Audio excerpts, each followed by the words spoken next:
Yeah, okay. Okay, I think we'll start. Yeah? Okay, Assalamualaikum and good morning. Salam sejahtera to all of you at the TJ Danaraj Auditorium and to everyone joining us online. So today is actually day 2 of our Research Carnival 2022, and it's session number 3, which is bringing your innovation to the next level, why and how. So we have prepared 4 very eminent speakers for you this morning. And we'll first start off with Prof. Dr. Wu Yinling, whose talk is entitled Connecting the Dots in Healthcare Innovation Program ROSE. So before she comes up on stage, permit me to give a little introduction. Dr. Wu is a consultant gynecological oncologist with clinical and research experience that ranges from prevention to treatment of cervical cancer and hereditary and familial gynecological cancers. She is a recognized expert in HPV vaccinations and is currently the country representative for the Asia Oceania Research Organization in Genital Infection and Neoplasma, a task force member for the Malaysian policy change to primary HPV screening for cervical cancer, a member of the Asia Pacific Economic Consortium for Cervical Cancer Working Group, and is also the founding principal investigator for Program ROSE, which she will tell us more about shortly. And she's also founder of the ROSE Foundation. Program ROSE has received a lot of attention globally, with acknowledgements by the Economist Intelligence Unit, and was a strong contender for the 2018 UCC Collaborative Award, shortlisted among 2 other nominations, and has received many international accolades and praises. In recognition for her contribution to women's health, Dr. Wu was conferred the FIGO Awards in recognition of female obstetrician and gynecologist for 2021. We welcome her here today to share her experience and insights into Program ROSE through her talk, Connecting the Dots in Healthcare Innovation Program ROSE. Prof. Wu?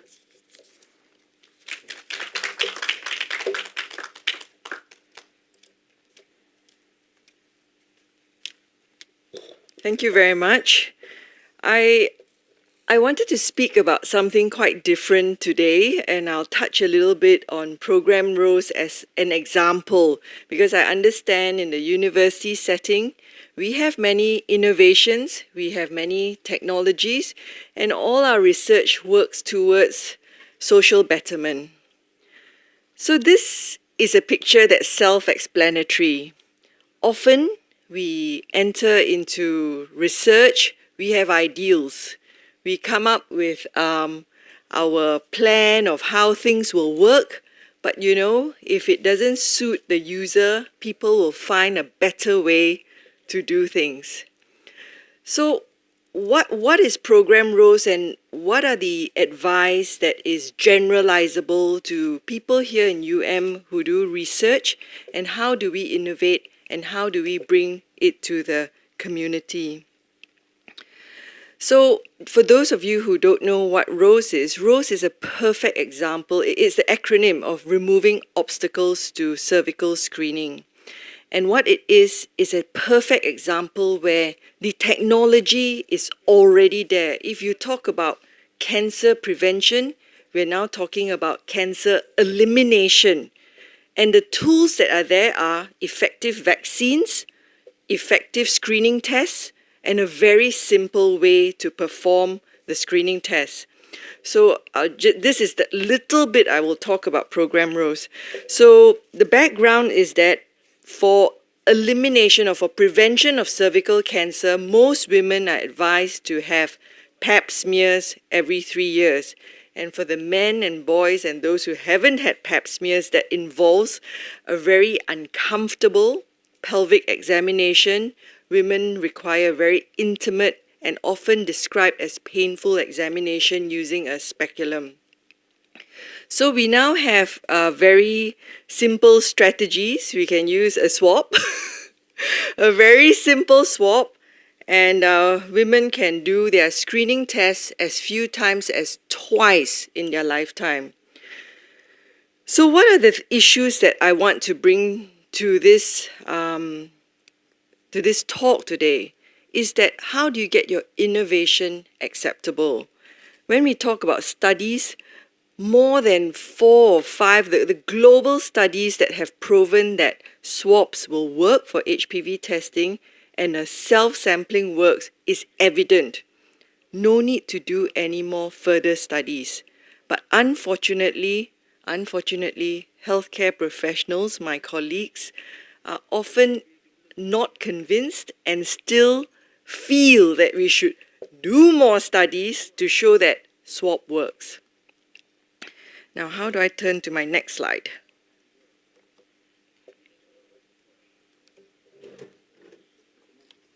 Okay. So I'm going to use this to talk about systems and how we make systems usable or technology usable in the community. If you look at research, we may all be working on just one aspect, right? We use the person on the bicycle as being this user, the society, the women in the case that I'm talking about. So we have vaccines, we have swabs, we have tests, but ultimately you need to put them together and to make sure that the user is not afraid to use it. So what I want to show you as an example is that you need to have on the ground knowledge of who's going to use the test, whether it's affordable or not. Are there implementation issues? And all that means you need to have a broad overview of what the issues are for the healthcare professional and for the end user. So I use an example of a genetic test that you may be developing, a genetic test that is so good at detecting whether it can cause an issue or not.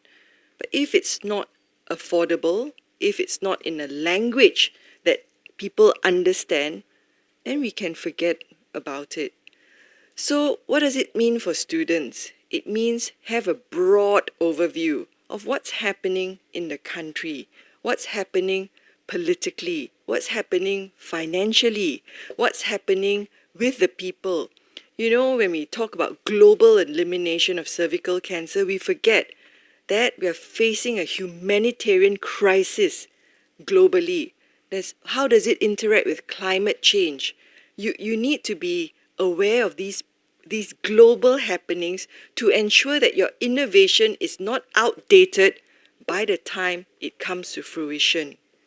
So you need to have an agile program or an agile test that will keep in pace with what's happening to the user. So I'll give you an example of Program ROSE again. When we talked about cervical screening, when this finally came to fruition before the pandemic, we were having big gatherings, community empowerment, large gatherings, and suddenly, boom, movement control order, no large gatherings, hospitals not accessible. What do you do then? How do you keep your innovation going? So we used teleconferencing to teach, and then we used, at that time logistics grew, right? Everyone used Grab, used this, Lala Move. We delivered the swabs to people who needed it. We educated, we registered using technology. So albeit at a smaller scale, but it was adapted to the problem because COVID came very quickly. So you need to think about these things when it comes to innovation. Then post-pandemic, people say, no money, how do we awaken this again? After COVID, we could talk about swabs, we could talk about PCR, and the general public understood what CT values were.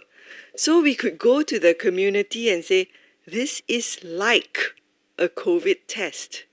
And it allowed us to even educate and connect with the public better in terms of education. Remember, education is key. So we could say, You see, for as part of the research or the professional groups, we always talk about use the right laboratory platform to do a test. Clinicians don't understand sometimes you have to use the right test. So, for example, HPV, once again, more than 200 different platforms to perform HPV tests. And kiasunas, sometimes you say, oh, the more the better. If you can test more HPV, the better it will be. But that's not the case. But COVID has taught us to understand what sensitivity and specificity of a test is. So when we speak to the public, we say, for example, do you remember there were so many COVID test kits, the lateral flow test kits that were in the market, and how the public compared then the sensitivity of the test kits on WhatsApp, you know? They say, okay, I'm COVID positive and I tried this different eight different lateral flow kits, right? And said, this one positive, this. So they started to have conversations of test sensitivity and specificity in a lay language. And so you need to be aware what people are talking about. And so we captured that and we started to use that in our educational materials of why you needed to use the right laboratory platform for a clinical test. So, ladies and gentlemen, these are just examples of being agile and being adaptable to the local situation when you have an innovation. That's extremely important. And if healthcare professionals are busy fighting COVID, fighting everything else, how do you use peer-to-peer outreach? So your social innovation needs to come hand in hand together with your technological innovation. That's extremely important.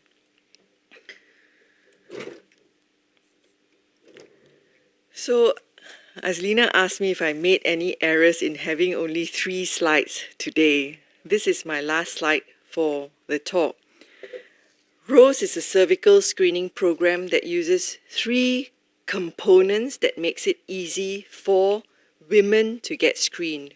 One is using mobile and e-technology to communicate, to register, and to follow up women to make sure those who get screened will be contacted and will be linked to care if they have a positive test. So how it works is that we go to the community, they perform a screening test themselves, and the results are communicated with them on their mobile phones, and when they have a positive test, they can call a number to speak to someone to understand their test results, and the foundation will help them write letters of referral and to refer them to a nearby government hospital. A total end-to-end screening program for an individual woman where the outcomes are audited to ensure that all screening tests that are positive are linked to follow-up. Now, so some of you have invited us before. You say, oh, there's this community, can you go screen? And the answer is there a nearby follow-up hospital before we go perform a screening test? Because it's irresponsible to bring in a technology if it doesn't end its full intended purpose. So I use a trick questions for medical students and my MOs very often. Screening saves lives, true or false? The answer is false. It's not screening. It's the follow-up and the linkage of care and the appropriate follow-up that matters. So I'll end this with a quote by Steve Krug. He says that usability is about the people and that they understand how to use things. It's not just about the technology or the innovation. Thank you very much.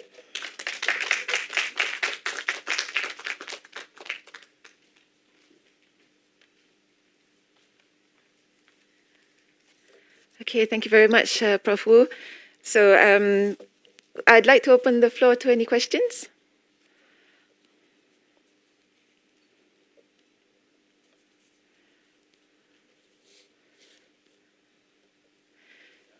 Yeah. innovation, industrial linkage with community? How do you gather people to support, to pull in the fund to support this initiative?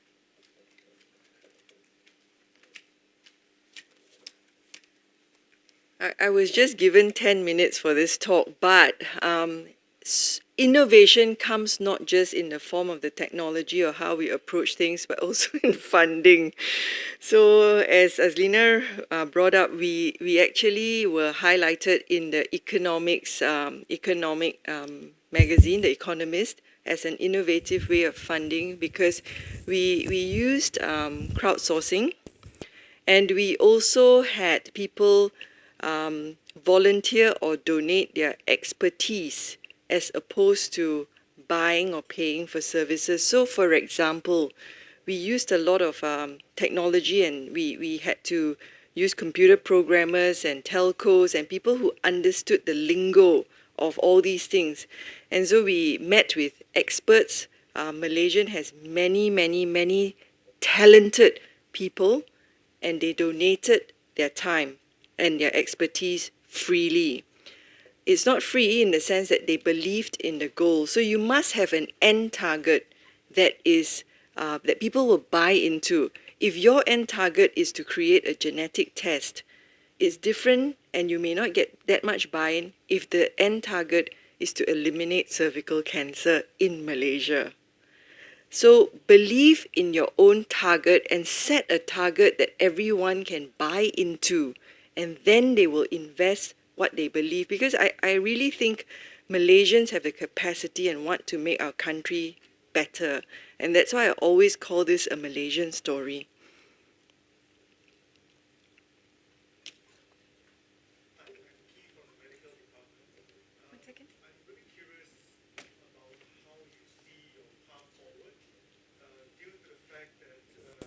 Although you said you are crowdfunding and also getting good volunteers to support the program, but that may not be able to sustain It this won't for the long sustain. term. Correct. Correct. So where do you see yourself going forward? Making this sustainable for one, and subsequently, what do you think would be the best way to continue funding this for the foreseeable future as well? Thank you. Correct. So if you've heard me speak before, I always tell our team, the success of our program will be, the final success is the shutdown and the close down of Rose Foundation, because I would have reached cervical cancer elimination and there would not be any need for the foundation to exist in the first place. So that is the final success of our foundation, of the foundation. The second thing is agility, which is what I mentioned earlier on.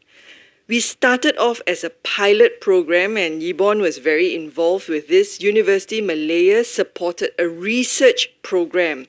Then you had to transition to make it into a sustainable program and foundation with good accounting practices. I don't know any accounts. I don't know how to link left side, right side of the table, but we have Ernst & Young to manage our accounts, to speak to LHDN, to get tax exempt status, to start a foundation, and then subsequently to have corporates participate as a CSR program. So we no longer just depend on crowdfunding. We are actually a not-for-profit now with a proper fundraising program, with proper accounting, with proper legal PDPA Act behind the foundation. So all these things need to be established, and once again, it is established by the goodwill of many people who contributed with their expertise, including top lawyers.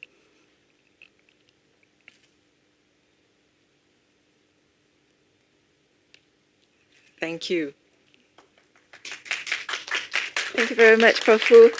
I'm sure you all agree that learning from Prof. Wu makes us really think about how we can translate, right, our research, even just using a very simple sort of screening test, but making sure that we follow through right to the end so that we ensure that we make an impact on society. So moving on, the next speaker will be Professor Dr. Vigneswaran Mathenaswaran. Prof. Vicky, if I may, needs no introduction really, as he is one of the foremost and highly respected neurosurgeons in the country, and he's widely acknowledged for his innovative approach towards neurosurgery using cutting-edge technologies, as well as implementing information technology and virtual reality in neurosurgical training. Based at the Department of Surgery, his name card could quite easily include a description as a neurosurgeon, a surgical trainer, an inventor, an entrepreneur, as well as an administrator. Currently, he's head of the Faculty of Medicine's Financial Planning and Business Development Center, as well as chairman of the UMMC Harmonization, and is also a member of the Faculty Research Advisory Committee and University Malaya Specialist Center Medical Advisory Committees. We're honored to have him here today to share his invaluable insights in his talk entitled Commercializing Innovations, My Journey and My Mistakes.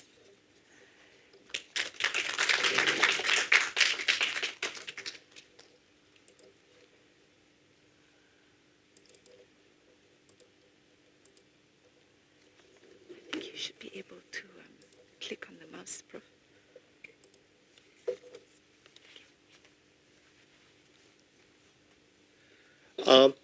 Thank you for introducing me. It reminds me that I need to update my CV. So all those last bits that she said about UMSC don't exist no more. Yeah, okay. Now, I was asked by Jasmine to speak on innovation and how to get it out. So I sat and thought about it for a while. And Wu gave the very positive side of everything. And when I say my mistakes, I think it's very important when you go out. And I've been in this area for about 15 years now. I've probably done just about every mistake one can possibly do. So I hope that you learn, possibly people learn from the mistakes than from anything else, right? Oh, sorry. Okay. I think the first thing to know about what's the difference between inventing and innovating, right? Inventing is when you come up with something brand new, a eureka moment. Innovating is moving it a step forward, okay, to make it useful for something else. Right? I always tell everybody, my mother is an innovator. Okay, her mother taught her a recipe, and she tweaked the recipe. The only thing that she didn't do was commercialize it and become another Delia Smith and make it into a book. Right? But we all innovate, right? Something goes wrong, you come up with a hack that solves it. And how do we innovate? We innovate basically from our experience and what we have been exposed to. You do not innovate by one day morning waking up and saying, I'm going to save the world, I'm going to change this, I'm going to develop Program ROSE. No, you don't. You say that this is my problem, this is my experience, this is what I see.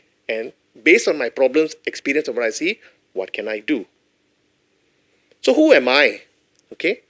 So I've held many, many positions, okay? And I thank you, the first thing I thank University of Malaya is for giving me that possibility, okay? I'm a practicing neurosurgeon. My ideas come from practicing. Okay, I always tell people, anybody can become an administrator. In fact, there are probably 100 people in front of you better than you in administrating. But very few can do what it is that you do as an expert, right? And being in a university, I'm involved in treating, teaching, researching. I'm a researcher. I also do medical, legal, and personal disability assessment. So that's another facet of what I do. At one point, and just recently we shut down, I was a director of a startup company called CBMTI that University of Malaya set up. I used to be the medical director of UMSC and the interim CEO. But this is the last bit that I really like. I'm a serial innovator. Okay? Now, as a researcher, academic researcher in a university, on the right, the red bits are all the theory and experience we will gain. And the areas in which we can innovate will be a whole load of things. Education, products, services, a whole range of things that we can innovate in. We're not, if you're in biochemistry, it doesn't mean that you innovate only in biochemistry. If I'm in neurosurgery, I only innovate in, no. I teach people. Maybe I've discovered a way to teach that is different, okay? And today I'll be covering why, a bit of how, and a bit of don't do, okay? So why would we innovate? Okay. The first thing when everybody says, I'm an innovator, I innovate, why? It's finance. We're going to make great big amounts, bucket loads of money. Or is it for the recognition? I'm the next Steve Jobs. Or translating research into an actual product. And now more and more in universities, it's all about KPIs and publications, which sometimes, I don't know, That comes, the last bit comes at the end, okay? You wake up one morning, you have an idea of some crap that you faced the day before, and then you develop in it. But as you are developing it, you think about, maybe I can convert this to a paper. It cannot be that I want to write a paper, so I'm going to innovate, so I'm going to come up with an idea. It doesn't work like that, right? And the end of it all, I think the reason we innovate is self-satisfaction in knowing you had a good idea. Okay? Now, how do I make this play? Now, this was my first innovation and probably my most successful innovation, and I should have just stopped at it. Okay? We use navigation in neurosurgery, okay? That means we have patients and we can tell where they are because they have an antenna on the side of the head. The moment we put an antenna on the side of the head, this was going back like 18 years ago, we couldn't use the drapes that we were using anymore. Simply because you had to have a hole through which to put the antenna. Okay? And the company was very sad because we were one of their biggest users of cranial drapes. And so the lady who sold to me came one day to me and said to me, why have you all stopped using it? I said, we're using navigation, so we cannot. So how do we do it? How do everybody in the world, even today, does it? They put little plastic bags, they tie little pieces of string and cloth to it. And then she said, I know this plastic manufacturer for something else. And I said, if I design something for you, will you do it for me? And she did it. Okay? And the company did it. So all we did was we designed this drape in such a way that there were two little pouches at the side of it through which you can put in a navigation. And we can use it with any company that does this.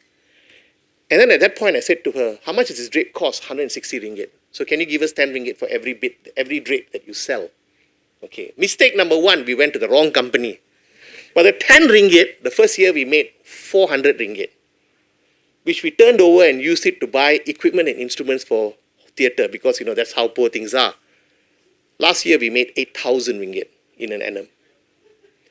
The problem why we have not expanded beyond these countries because the company I chose was wrong. They had no ambition to sell it overseas. And every time we have an international visitor and they see this drape, they go like, hey, how come we don't have this? Because it only exists here. Okay? The next thing we went into is making implants. Okay? We got a grant, I got linked with correct people, and we started to make plates for people. And for a while there, we were making these plates, and that's where CBMTI was making its money. Unfortunately, there were issues and problems related to continuing with it, and other people got money that we didn't. Okay? And it went away. From 3D printing, we were famous. We were super famous. Okay? And we extended it to doing models. So I can scan any of you, make any of your head, and I can run a workshop with 10 of you, 10 of your problem. Okay? And we did this. We ran few workshops. Okay? But our problem was, we were never able to So by the way, we were famous. So I'm just going through all those things that I said. We made a little bit of money. We were famous. Okay? We were covered in CNBC. The New Scientist put up a YouTube video of us. NPR, Americans RTM, had us and interviewed us. But none of you heard about us in Malaysia. Right? That's not fair because Star covered us occasionally when we did some social service. But we were very famous at that point. In 2013, of Christmas of 2013, I was coming back from somewhere and first I opened I can't remember the newspaper, we didn't have WhatsApp and all that. We didn't have things, and it said, Stratasys 3D printer used to print gun. So some of you may vaguely remember this. And then I opened my email and it said, your paper has been accepted by Journal of Neurosurgery. That's our top rag. And we would like to embargo this because the Council of American Scientists want to put it out in their press.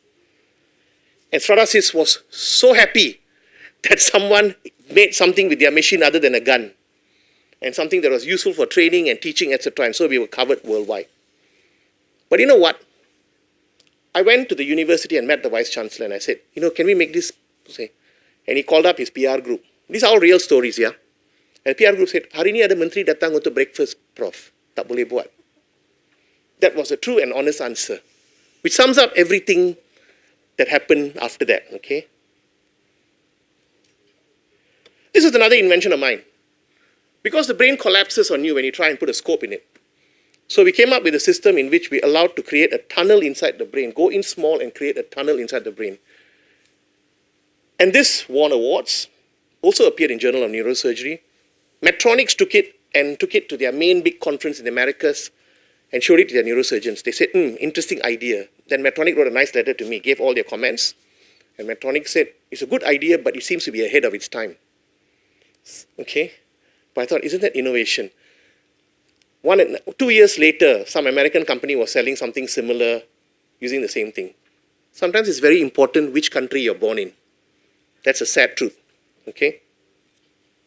Publications.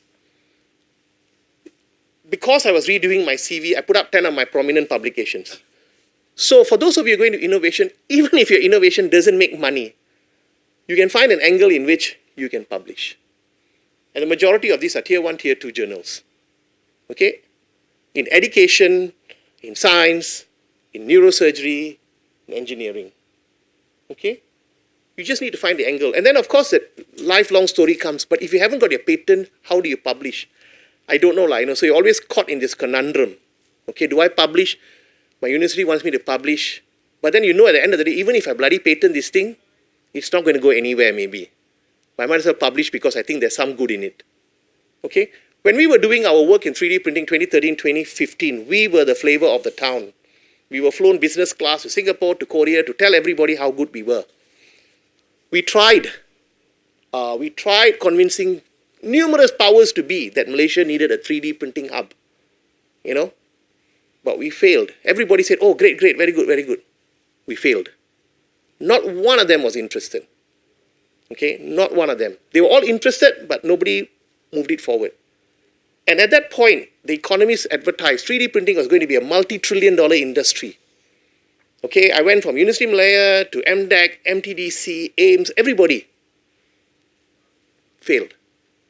Okay, important lesson. But I got 10 publications, my own PhD, and another PhD out of this.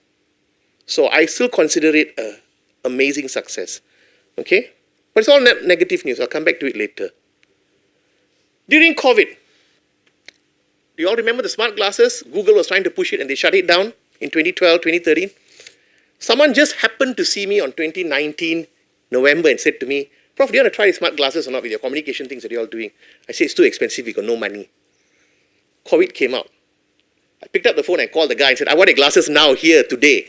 They said, we cannot get it like in Singapore. I said, I don't care how you get it, I want it here. And in a short period of time, we used it for clinical trials, we put it inside the neuro ICU.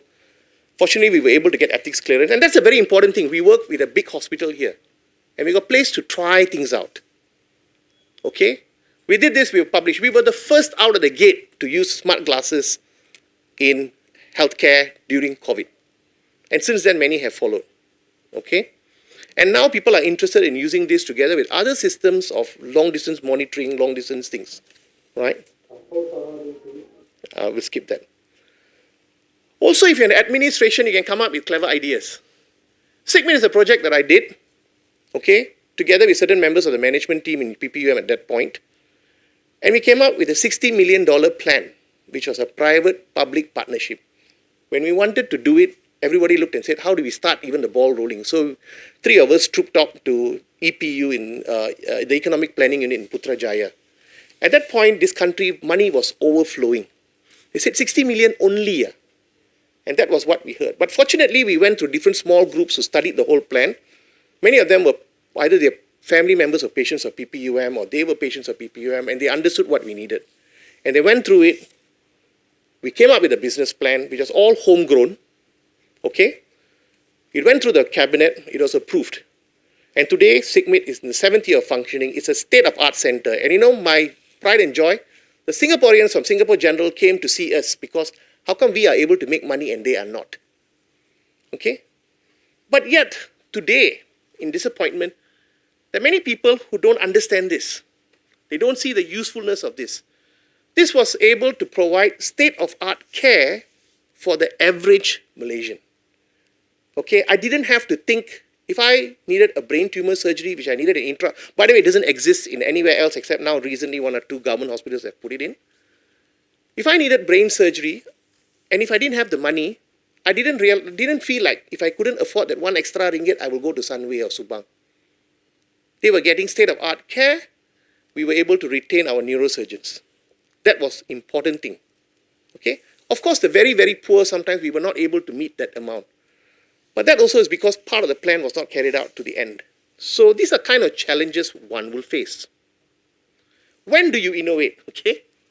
I think you go through 3 phases: junior researcher, senior researcher, team leader. As the graph changes, however, your aversion to risk will get worse. When you're a junior guy, you're not making much money. You're quite happy to leave and get out. Look, Steve Jobs left university, right? Elon Musk, I think, left university because they had nothing to lose. They took massive amounts of loan. They still haven't paid today, right? But if you're a senior professor, consultant neurosurgeon, consultant obstetrician, are you going to leave and form a startup company and run it? Your wife will think you're mad and have you committed to the nearest asylum, right? And then your comfort level also increases in where you are. But as you get more senior, your experience increases. So it is a kind of mismatch that exists. Okay, and you must be aware of this. You must be aware of this, okay? Now, the essentials are you must know the gap. You are the expert. You know, I always sit and I sit at the evaluation at sometimes UMCIC and I wonder like, hey, you are the expert. How come you don't know your own market? Okay, you are the expert. You must know your market. Okay, that's when I realized that they were probably invented because one day I need to meet my KPI, so I come up with an idea and I do it. You cannot. You must know your market. You must know where the gaps are, right? You must know what the market wants. I mean, Wu Yinling said that very nicely, right? You must know what the gaps are in your market. What is missing, okay? And how do you go? You go through 3 things usually: proof of concept, find an interested partner, sign an NDA, and funding. Early in my life, one of my great friends is an engineer called Eric Ng. Eric Ng says, you doctors, all of you think you all got a great idea and you don't want to share anything. You know that if you don't share anything, it's going to go to the grave with you. That's how he speaks, right? Okay? And if you're not willing to share, who's going to develop it? You need collaborators, you need people to work with, you need to trust. You sign an NDA and you pray that they're not going to breach it. Because NDA usually is not worth the paper it's written on. Okay, but that's all you have, but you have to trust. Okay, there has to be an element of trust, okay? When we were doing 3D printing, we had this whole idea of hubs and all that. We did speak freely to people, okay? And about 3 months ago, somebody came back and presented, and we saw hub being done in Netherlands and here, and it is all exactly basically what we were doing. And that can be like a kick in your gut at that point. But you win a few, you lose a few. But that was a big loss. The other important thing is you must be able to move out of essentially you have to be able to move out of your comfort zone. Okay, you need to talk to engineers, you need to talk to lawyers, you need to talk to accountants. Okay, and then they will look at you like, okay, they will give you a certain element of respect for being a neurosurgeon, but element will die very quickly. Okay, right? You must be able to convince your non-believers. That's the most important thing. And the non-believers will be in your own department. If you can convince them, you have won half the battle. All these professor, doctor, dato, all only carry you up to a certain point, after which they don't care. Money talks, okay? And if you're innovating and you want to take it to market, you have to be front and center. You cannot send, which I always see in UMCIC, you cannot send your researcher to come there and present. No, sunshine, you are the boss, it's your idea, you come there and you defend and you fight for the grant. You don't send your underling of the underlings to go there and stand. No, you go. And I see this all the time, right? You need to build a team with a clear vision, and you must know when to let go. And that's what I will tell you the last few slides. I've learned that very quickly in the last couple of years. You must learn to let go. It is not your daughter or your son. Even those two you have to let go at some point, right? You must be able to let go, okay?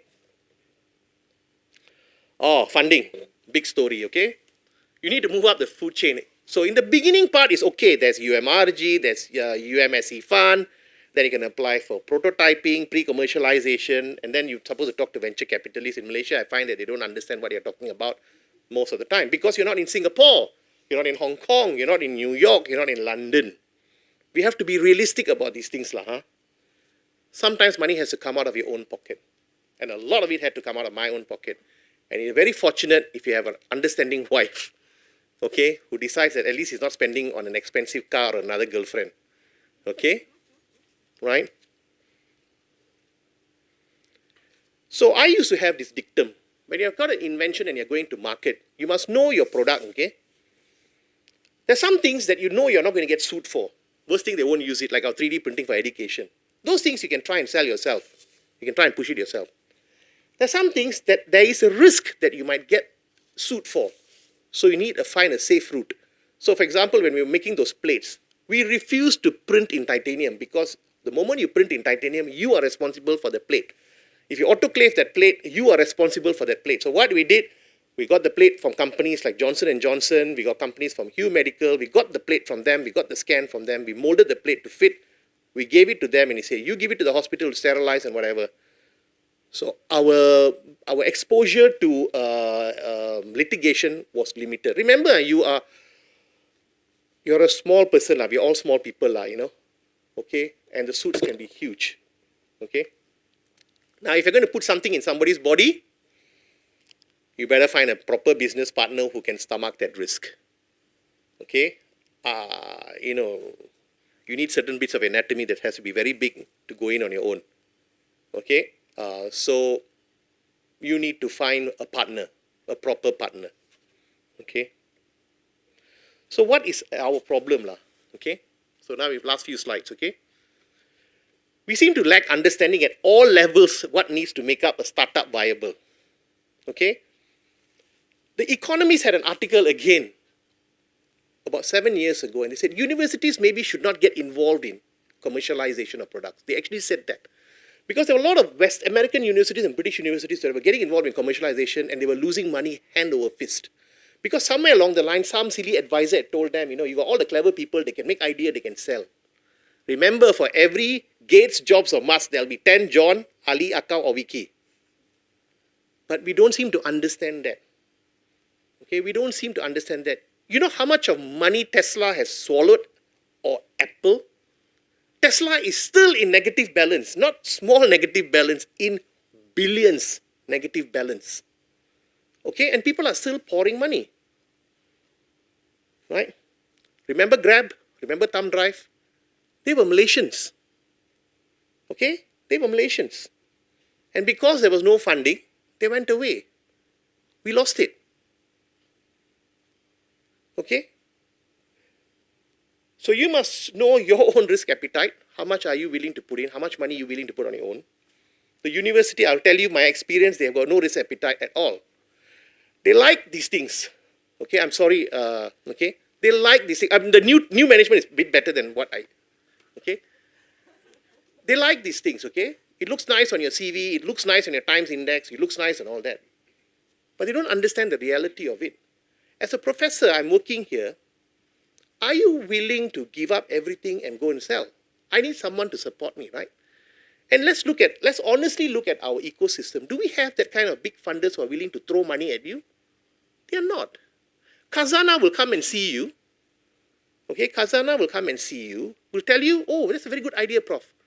But I don't think we want to do this. But then they will send you to review something from Poland or Hungary that is rubbish. But they're willing to review it. That is a sad state of affairs. And maybe things have changed, maybe a little bit, I don't know. Okay, but that has been my 15-year experience. Okay, the powers to be don't understand, don't care. Okay, Malaysian investors, almost non-existent. Okay, we understand a roti canai stall, we understand a nasi lemak stall. We have one on that block, we will doing well, we'll put 2 or 3 more. Okay, because competition is good, we feel. Right? But beyond that, I really don't know. Okay, maybe the next 2 speakers, Okay, that's why I said to the organizer, I will be the last to speak. She said, no, this will go better with the flow. Okay, I said, okay. Okay, these are the traps you have to avoid.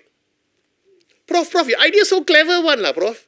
You know, I think we can make $1 million. Don't believe it, okay? Don't. After a while, you will stop believing, yes, Prof, no, Prof, 3 bags, wool, Prof. No, okay? Don't spend money unnecessarily, okay? Okay, sometimes you may need to show, they want you to put this here, show that there, you know. University of Malaya will call you up suddenly, we want you to show your 3D printing. All this costs money, They don't understand that. But when they want it back, they will come after you. Okay, we want you to show you at this expo, that expo, and all that. You spend money.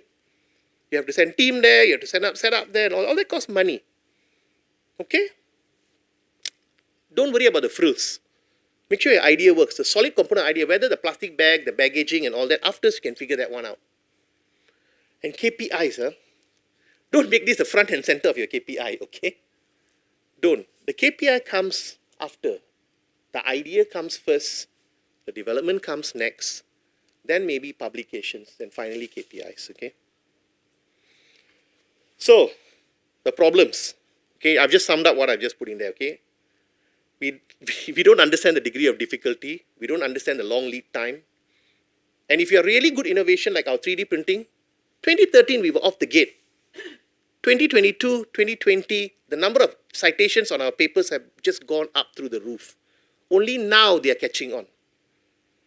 Okay? But if somebody in university or powers to be had invested, we would have been there. Right? Problems, the university sometimes is a problem because we got every other thing that we do. At the same time, they want you to do innovation and don't want to give you money. Or the money they give you, they want it back. Okay? Right. There's lack of trust among the doctors and the industry in your own country. It's more difficult to get your own colleagues to use it than to get someone somewhere else to use it. So it's easier to get it to sold in UK and US and India and then bring it back to Malaysia. Okay? The prophet is never recognized in his own country. Never. Okay? Remember that. The same thing happens in UK as well. I've come to understand. Or you have to go out and then come back. It's very hard to prove it to your own people. Cannot. Okay? So the lack of backup in industry, manufacture, marketing, and our population size actually is very small. Okay? It's very difficult for us to cope. And I think we are losing all our cutting edge, leading edge we used to have. Okay? But I will not forget to blame myself. Maybe it's me. Most likely a lot of it's me. Because I was too comfortable. I had a real daytime job. So guys who used to work around me used to say, Prof, you cannot open your mouth and tell everyone you got a real daytime job. But that's real. I've got a real daytime job. Real daytime job is what puts food on the table. Okay? So that has to be looked after. And I lack finishing instinct. If you look at the guys who actually succeed, look at Elon Musk. Okay? Look at Jobs. Look at all these fellas. Look at Gates. Even after all the gazillions they have made, they still want to make more. And they won't give you a quarter, right? So you need to have a killer instinct, okay? But we have been also looking for investors, okay? But, this is a drug, This is a drug. The moment you have come up with the innovation, the moment you see it in a publication, the moment someone is interested, it's a drug, okay? Then you start to pour good money chasing after bad money, okay? Right? But it's a drug, like no other. That I will tell you also lah. Now, as I become older, maybe wiser, don't know, question mark, many question mark, okay? I'm more inclined to collaborate for positions as consultant or portion of royalty and in profit sharing. Now, I'm coming to close to retirement, I have to start looking at how to put, because I'm EPF, right, no pension, right, okay? So you have to look at how to make something out of it, okay? And you're willing to give up lah. You give up, someone tells you, okay, you will do it and we appoint you as consultant, okay, pun boleh, okay? Or some degree of royalty, okay, or some degree of profit sharing. And maybe this is one of the parts that I should have taken in the beginning, okay? I recognize my own limitations, very important, you must know, okay? I'm disappointed with the system, I am. But I'm also where I am because of the system, so let's not forget that either, okay? But there are interested people. For some strange reason, there are people now who are interested in 3D printing. There are people now who are interested in some of the devices that we have developed. Okay? Maybe it just takes that much longer in Malaysia than it does somewhere else. The funding is smaller. The scale up is smaller. But okay lah, something better than nothing. Okay. Why do I continue? Let me play this video. This robotic arm has been designed over a 2-year period from a $500,000 grant from eScience. Okay. My engineer, and together with a collaborator from engineering faculty, we showed how we can facial recognize that head, okay, and then use it as a navigation device to locate a target. Okay, 500,000. We successfully completed it. Okay, and the robotic arm will be able to set itself up in such a way that you'll be able to hit that target that you have selected for it. Okay, of course we need to improve on it. So when I completed my 500,000, I asked eScience people, so what now? They looked at me like, what now what? Okay. Obviously, it looks sexy. It looks a robotic arm out of Faculty of Medicine. None of you know it's there. It's sitting in one room in some corner somewhere, okay? Right? Obviously, I'm not going to be able to commercialize this or take this further already. I have reached a dead end with this. Okay? We need money, loads of money to improve on it. Where do you think I'm going to find it? Right? And I don't think I'm going to find it anywhere, honestly speaking. Not immediately, not now. Okay? But chances are we may just hand the robot over to somebody and say, okay, you do what you want to do with it, and then we'll sit there and advise you on what we can do. I've spoken to MTDC, I've spoken to MDEC about this. So we completed 500,000 very successfully. That's your end product of it, from nothing. Okay? So I think why do I continue is conviction and passion. And as I said in the beginning, I think my idea made a difference. The drape made a difference. SIGMED made a difference. 3D printing in teaching, I think, will still be able to make a difference. Okay? So I think it makes a difference. And that's it. Thank you very much.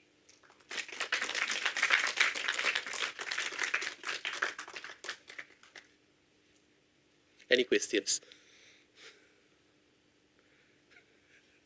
I hope I didn't discourage all of you not to go into innovation. I just said go in with your eyes open. Okay, go in with your eyes open. As I said to you, it's a great drug. Okay, thank you so much, Prof. Vicky. So I'm sure there are lots of questions from the floor. Doesn't look like it. God. Vicky, I mean, the last bit of it, can you sell it to like Medtronic or company like that to buy that device? My brain cannula, expendable, it went all the way up to US during the American Association of Neurological Surgeons. That's as high as it's going to go. They have a room apparently where they hire, they keep, and they bring in all their surgeons. I can show you all this, okay? And they gave me a report of what was said. And they said to me, this is ahead of its time. Those were the exact words. I said, oh wow. I said, bullshit, 2 years later, similar devices have come out. Okay? Another device of mine, which is a hemostatic delivery system that we use in theater all the time, went all the way up in Germany. Okay? And everybody knows when you're operating through the nose endoscopically, the space is very small, very hard to send hemostatic delivery. And this is good. The best comment I got there was, oh, this is a very nice device to have, but maybe not necessary. But then again, my name was not German. By the way, my name, I split it to Vignes Warren, so it's anglicized. So it sounds, Warren sounds like I got a surname. Okay? But even that doesn't work. So anyway, that's real truth. Okay? So, Karl Stotz looked at that. So real companies have looked at that. Okay? And then it was lying in the back burner. I mean, we were using it in theater and all that. So recently, a company, Malaysian company, approached me and said, okay, we heard about this from the guy who makes it for you. We are interested in looking at selling it. And about a month ago, or 6 weeks ago, I actually was so pleased that I ran a workshop for salespeople on how to use that device. So I see some positivity. But sometimes you have to be in the correct country. You just have to be in the correct country. The robotic arm, I don't even know how to start with it. It's very sexy when it does what it does, but I really don't even know where to start with it. Okay. Possible to get a collaborator in the correct country with the correct name to partner with you? Pass, don't know. Pass, don't know. Because sometimes you have to understand, right? When you've done all this already, right? And then when you want to collaborate with another similar level person, very susah, okay, there's a lot of conflict. You know how I am as well, right? So, conflict of ideas, conflict of direction. But you can collaborate with people in finance, you can collaborate with people in legal, like Inling has done successfully. You got a question? No, I don't have a question. I just want to say I have huge admiration. My own mother benefited from the inventions and Vicky operating. So he's still very on the ground, even despite all this innovation. And I think that's important, that's key, that you're constantly on the ground, knowing what the needs of the user is. They always say, yesterday I saw a quote by a friend. He said, think out of the box. But unfortunately, most people don't even see the box. So thank you, Vicky. I've always enjoyed your talk, and I learned something from it. Thank you. I think as clinicians, as academics, as teachers, researchers, you need to be in the front line, and then only that's where the ideas really come. You cannot be sitting at the back of a desk. The ideas will not come. You have to know what exactly is needed. Hello, Prof. Hi, I'm Chet. I'm actually the speaker from Singapore, and really appreciate your Okay. really appreciate your sharing, Prof. Seriously. So why am I sharing from my side is because I want to say that I truly understand the journey you went through. So I train as orthopedic surgeon, but I would say my journey took me all the way into technology. So I'm with the big tech right now, and I had to make the ultimate sacrifice. I have to stop my clinical practice because I think to exactly the problems that you are facing, I felt that I couldn't do both if I wanted to go into innovation, right? So, Yeah. I wanted to just maybe check with you about the fact that for me, I would say the value of the ecosystem is very important, and I think it does address some of the problems that you face. And I've seen like many people who are similar to us, who are clinical background, but we try to innovate, we try to do something different, and it's very hard. Normally what then would, I think, be helpful is to actually go through an ecosystem of, people who are very similar and to collectively overcome the barriers. I'm just wondering, maybe any comments about that, Prof? So you are absolutely right. You're absolutely right. Okay. So you need to find that correct ecosystem. If you look at America, right, the Holy Grail, or to some extent even UK, it's a lot easier. Okay, the forums are a lot easier to connect. Okay, I have to confess that at one point in time, I was offered in Singapore to take my 3D printing there. But like with Wu Yinling, I said, I'm a proud Malaysian. Mistake. Okay? Right? And in Singapore, they tried create such an ecosystem in 3D printing in Nanyang, right? And they pumped in huge amounts of money. But the medical component failed, I believe, and they withdrew that money. In Malaysia, we were jumping at them and saying, do it, do it, do it. We are successful. We are doing this. We want no forthcoming. Okay? So, I think I have tried. I think I've sung the songs in this country. I've also sung some songs in Singapore. I have not been successful.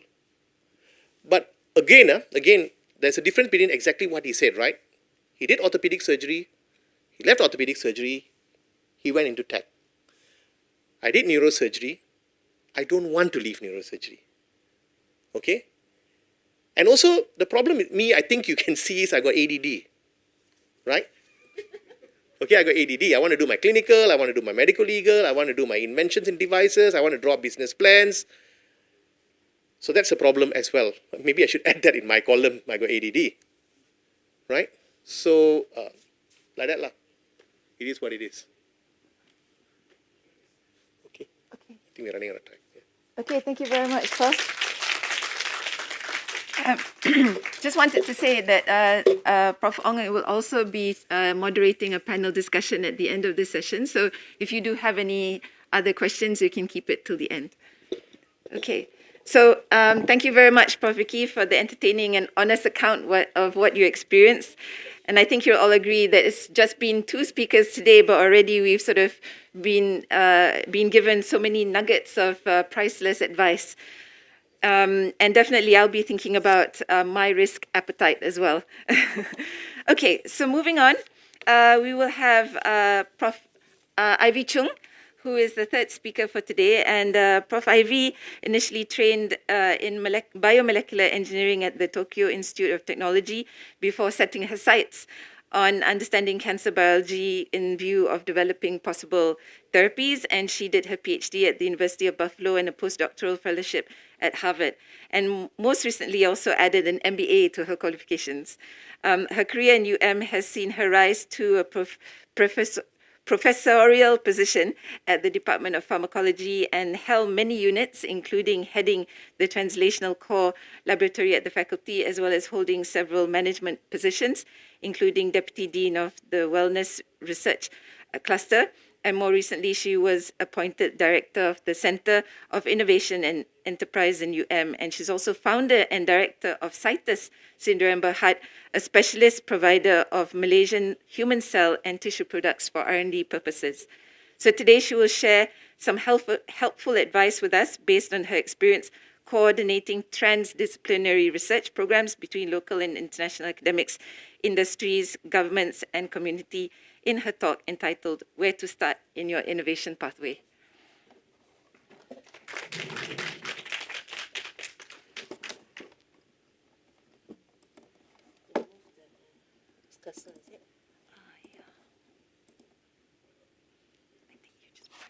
Press right.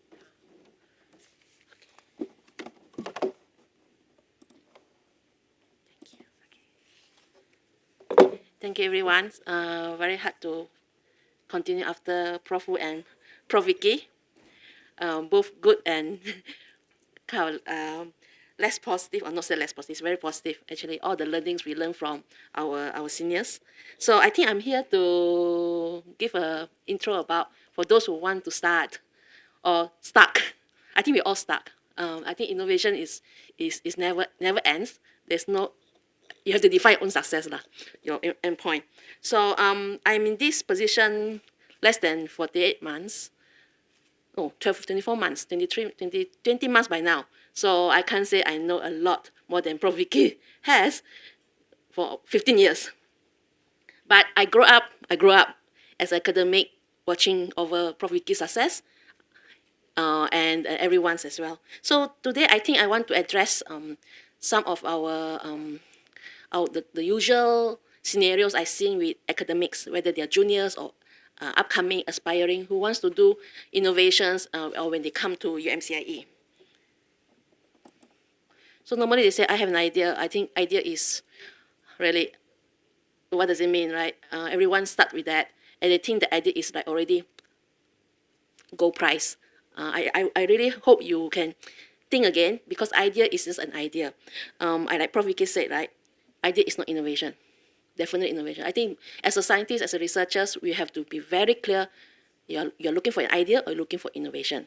And the amount of work towards innovation is billion-fold than just having an idea when you wake up one day. So I think being able to differentiate these two will give you a right attitude and mindset about how you want to pursue your innovation, if you define your innovation correctly. So I think I put out some basic, this is the most standard definition. You may have your own definition depending on your specialty. It's really not, you look at Prof. Wu's case, Prof. Vicky's case, it's really the practical implementation about actually what you can improve, whether it's a product or services or anything. It could be, this is a very basic for product-based or business-based. So anything we do every day is innovation, but how you want to use it. Now, if you come to UMCIE, we normally think you want to bring your innovation to a greater level, beyond your practice. You want to go to the society, you want to go to the business, go to the market. So we'll treat it as it is, right? So when you come to UMCIE, you don't send your poster or your logo and think there's IPR already, they can make an impact with it. There is a different kind of intellectual property. So when we come to talk about innovations, it's something that can usable.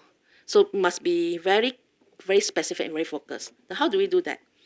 I think you may relate to some of this, But most of our faculties who come to do innovations, they are mainly in the product performance or product system, and also services. I think lately there are people trying to come in with their network structure. They want to bring new models how to deliver healthcare. So there are different kind of innovations in that sense. So not just like having a product as well. It must be maybe it's having a service. I think you heard two good stories prior to this.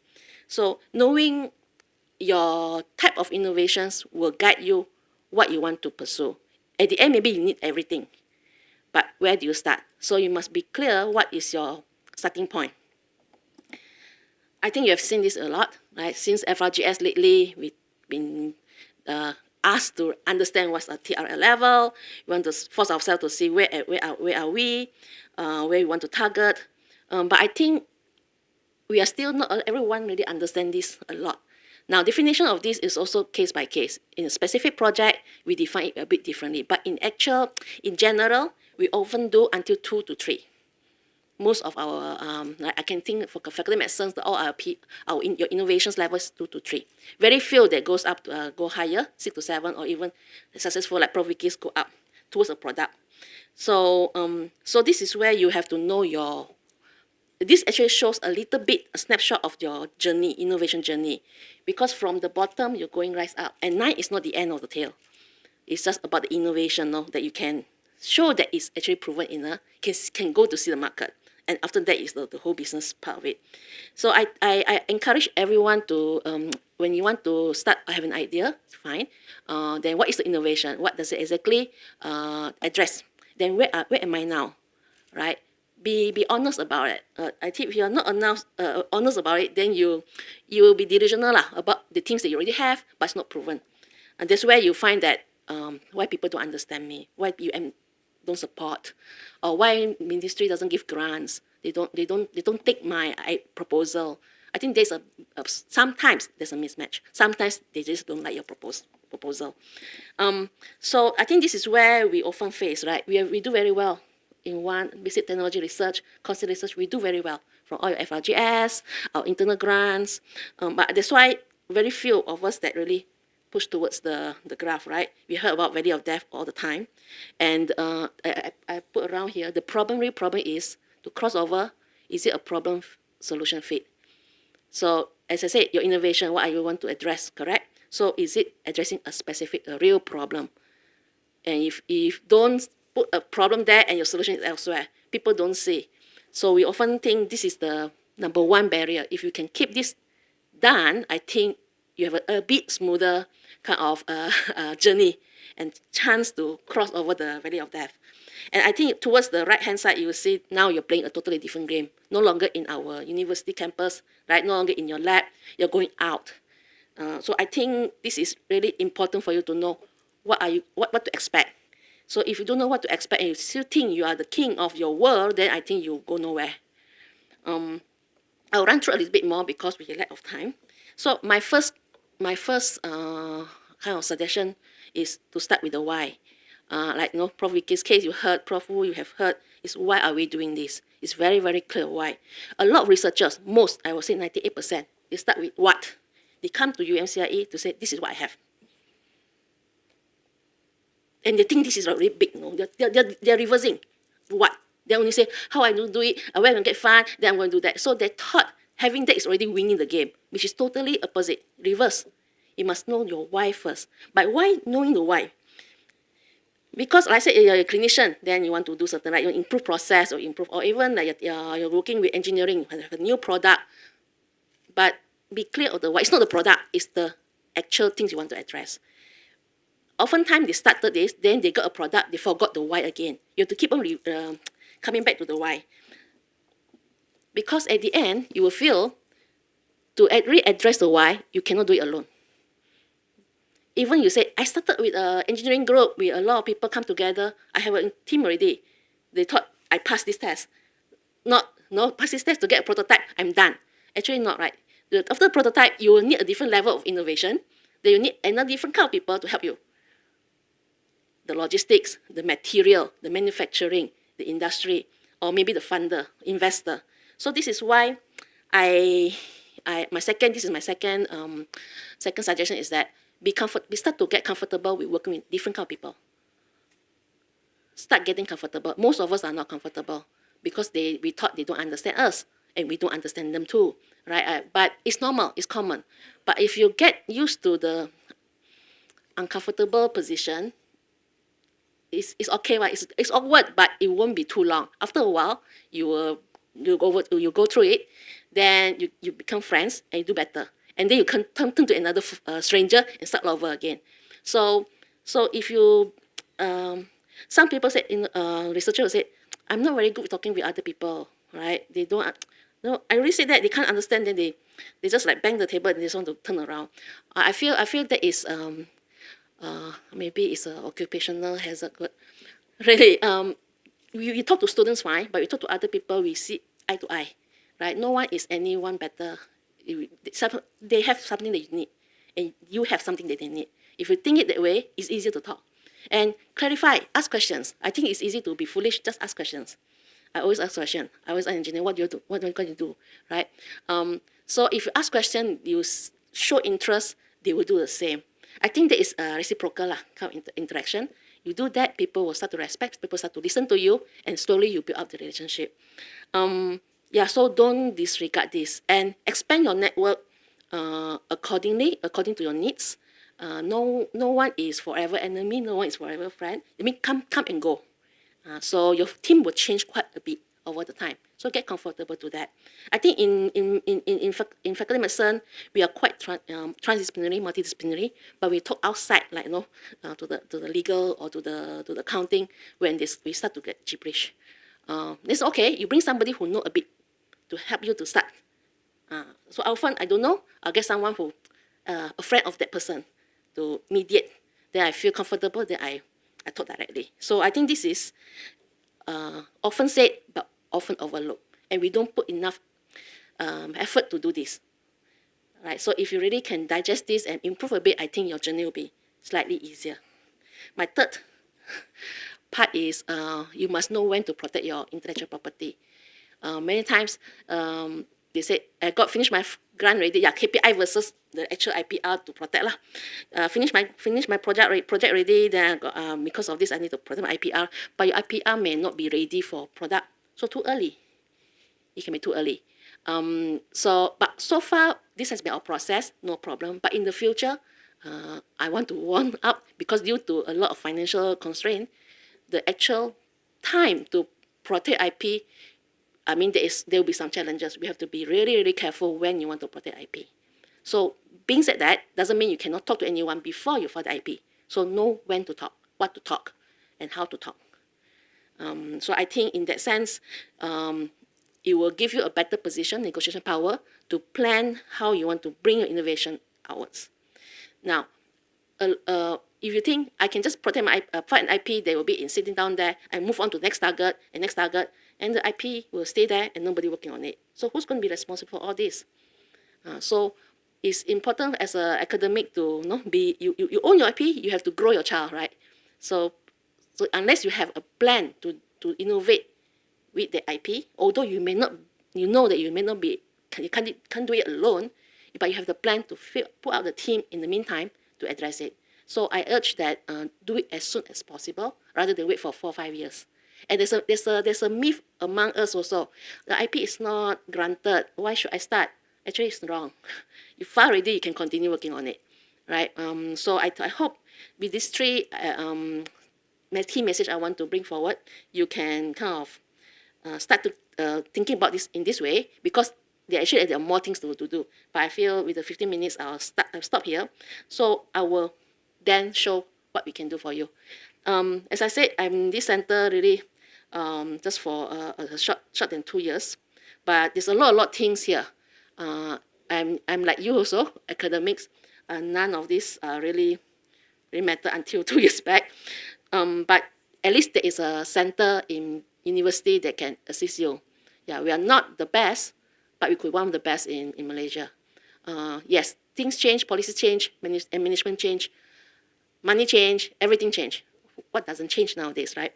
So I hope there will be some good changes, positive changes, And to be fair, researchers think is a very difficult journey to move forward. It's also double difficult journey for me to work in this unit. So hopefully we can work side by side, finding the best pathway, best experience for all. So this is what we do. And if you still don't know where we are already in the campus. We have an incubator and we have the office there. And yeah, so we take care of IP, takes care of your IP. We try to place your marketplace, put a marketplace for your any product ideas. So we have business parts for those who don't want to do start up first. We have that now because we know researchers cannot maintain their own company all the time. So we have a business part for them to try, test the water, get experience, and formulate better their product until they're ready to do on their own. Of course, we try to, this is what we want to do, also try to match you with the right industry. Now, we can't find every industry for you, right? So you have to help. That's why the next talk by Dr. Bong will actually address that. How do we engage with industry? I hope with that, it's not complete, it's not comprehensive. With that, we are in a better position to work on innovations for whatever you aspire to do. And it's only the tip of the iceberg. The rest of it, the ecosystem, will be outside UM. I think I stop here. Thank you very much.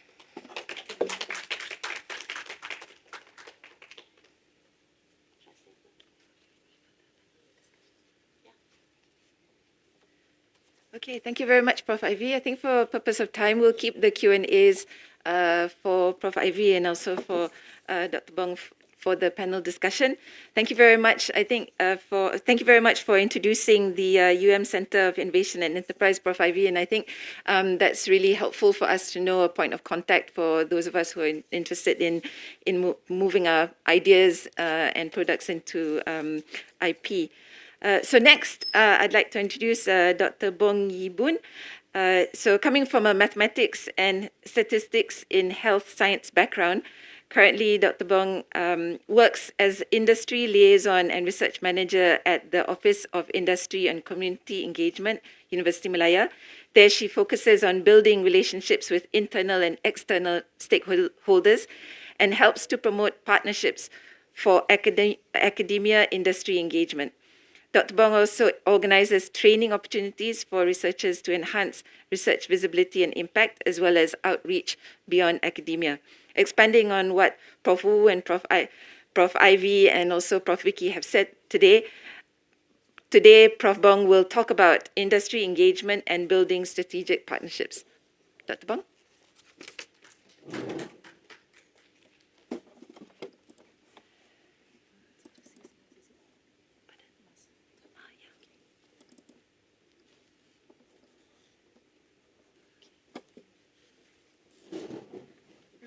Very good morning to all of you. So I'm different from all the profs, Prof. Wu, Prof. Vicky, Prof. Ivy. I'm non-academic, so I focus my job full-time. I switched my career path actually from a researcher all the way to supporting researchers. And I actually find joy in supporting the researchers and assisting. Okay, so we heard about Prof. Wu, about the success of ROS. Yes, I was with her at the beginning. That was 5 years ago. I remember 2017. So I was doing research visibility and research promotion for the university, which I worked directly with Prof. Nosada, the Deputy Vice Chancellor of PNI, Research and Innovation. And we pick up some of the projects that we find very valuable. There is potential to promote it to the next level. And I'm very proud with Prof. Wu. So Prof. Wu's success has been, I've been bringing it around and said, look, this is the ROS Foundation is a success of a social innovation. It's where not only from the innovation, you have already solved, you bring the societal impact, but also help to, bring up the awareness, the education, the people in Malaysia. And yes, of course, Prof. Vicky on the technology part. And so what I'm going to talk now is basically on industry engagement, which is actually at the beginning, at the front line, when you start to engage with external parties. Okay. Industry engagement, building strategic Oh, sorry. partner- Okay, let me just go to the next slide.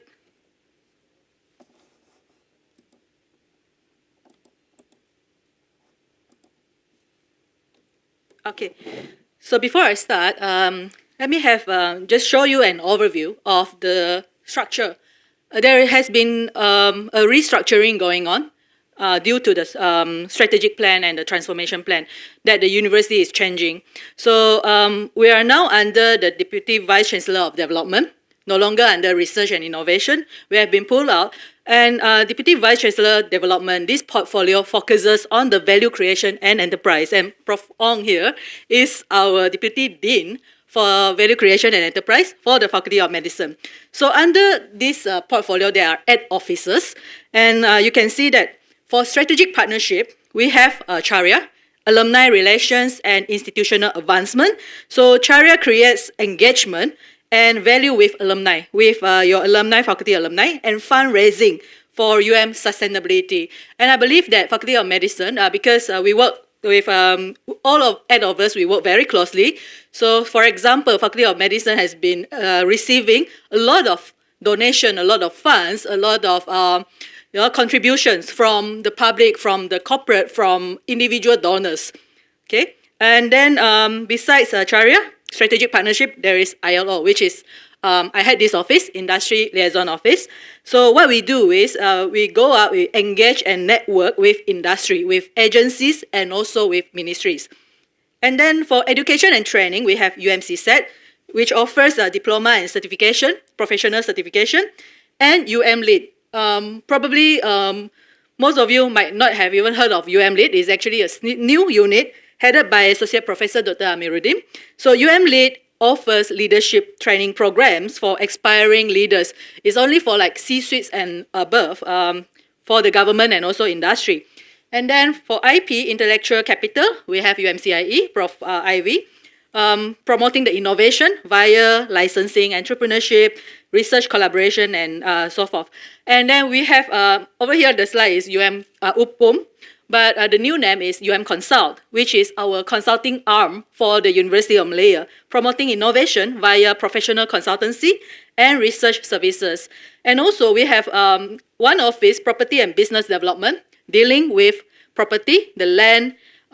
We always tease the director, Architect Sharifah, Dr. Architect Sharifah. She's the landlady of University of Malaya, promoting properties and also to look into what the models are in terms of monetizing the properties. And finally, Press for publication, merchandise, and related services. Okay. Right. Sorry, I'm having a bit trouble here. Okay, so let me go through very quickly. ILO, Industry Liaison Office, it actually is, the office is new. So previously, I worked with Prof. Rofina Yasmin, who is the Associate Vice Chancellor for Industry and Community Networks. And that time, the office is actually an Associate Vice Chancellor office. So during the restructuring, this office becomes a standalone office.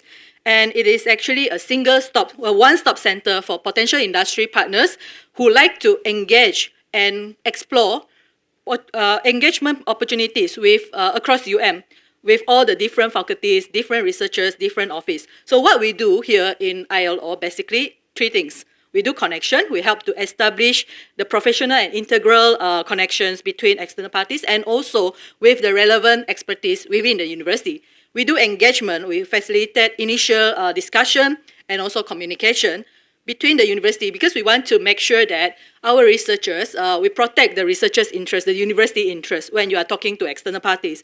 And finally, develop strategic partnership that is mutually beneficial for all parties involved. So in short, ILO, this one I just skipped, one-stop center. We drive the whole campus on industry engagement. And then we are focusing into niche engagement for win-win for the industry. So we'll go to the academia industry partnership. I hope you remember this. It was one of the monthly message from our Vice Chancellor in August, because that time when I was informed by the VC office, I already trembled. Okay, so Vice Chancellor highlighted that industry is one of the agenda that university is looking into. And in this speech, also, they are quite long, where he mentioned about the rebranding of the DVC for development post and establish the this portfolio for value creation and enterprise.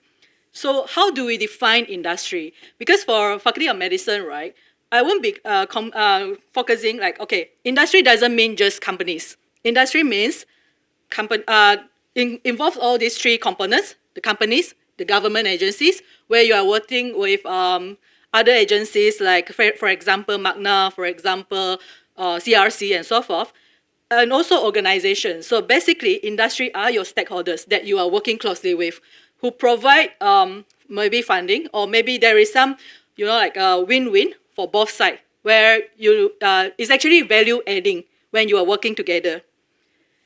Okay, so the motivation for external engagement. So this is some of the example for the management. Why, just now I mentioned, right, earlier on, Vice Chancellor said that industry is become one of the agenda for the university to move forward, besides teaching and learning, besides the research and innovation, and industry. And the last one is actually the internationalization. So for university, of course, when we are having this meeting with management, the dollar signs comes out, because for funding purposes. That's why we want to engage with external party to improve the graduate employability, and also to make sure to use our research in practice. So for academics, for researchers like all of you here, you are gaining insights for research when you are collaborating and partnering with external parties. You are using your research in real practice, like what Prof. Vicky mentioned. What you are looking into, all your research, making into real life practice. And finally, is like address the societal challenges and also the issues. So for business purposes, for companies, for agencies, or even for government, they get access to the technologies and also new innovations that researchers coming out from the university, and improve the innovation capacity. Okay. These are the example that when I had meetings with industry partners. So companies will ask me, how can we partner with university? All the while, when companies come to university, they only have one thing in mind, which is getting our students. Absorb our students and become their employee, and the workforce for the company. But actually, it's not. When you start engaging with industry partners, over here I have like 3 pillars. These are some of the examples. It's very general examples where you can work together with industry for research-driven purposes, for educational-driven purposes, or even for student-driven purposes, like internship, like talks, like capstone, FYP project, and so forth. Okay, so the outcome of our partnership, basically we divided into the 4 main things. First one, for community and sustainability, in terms of financial and environment.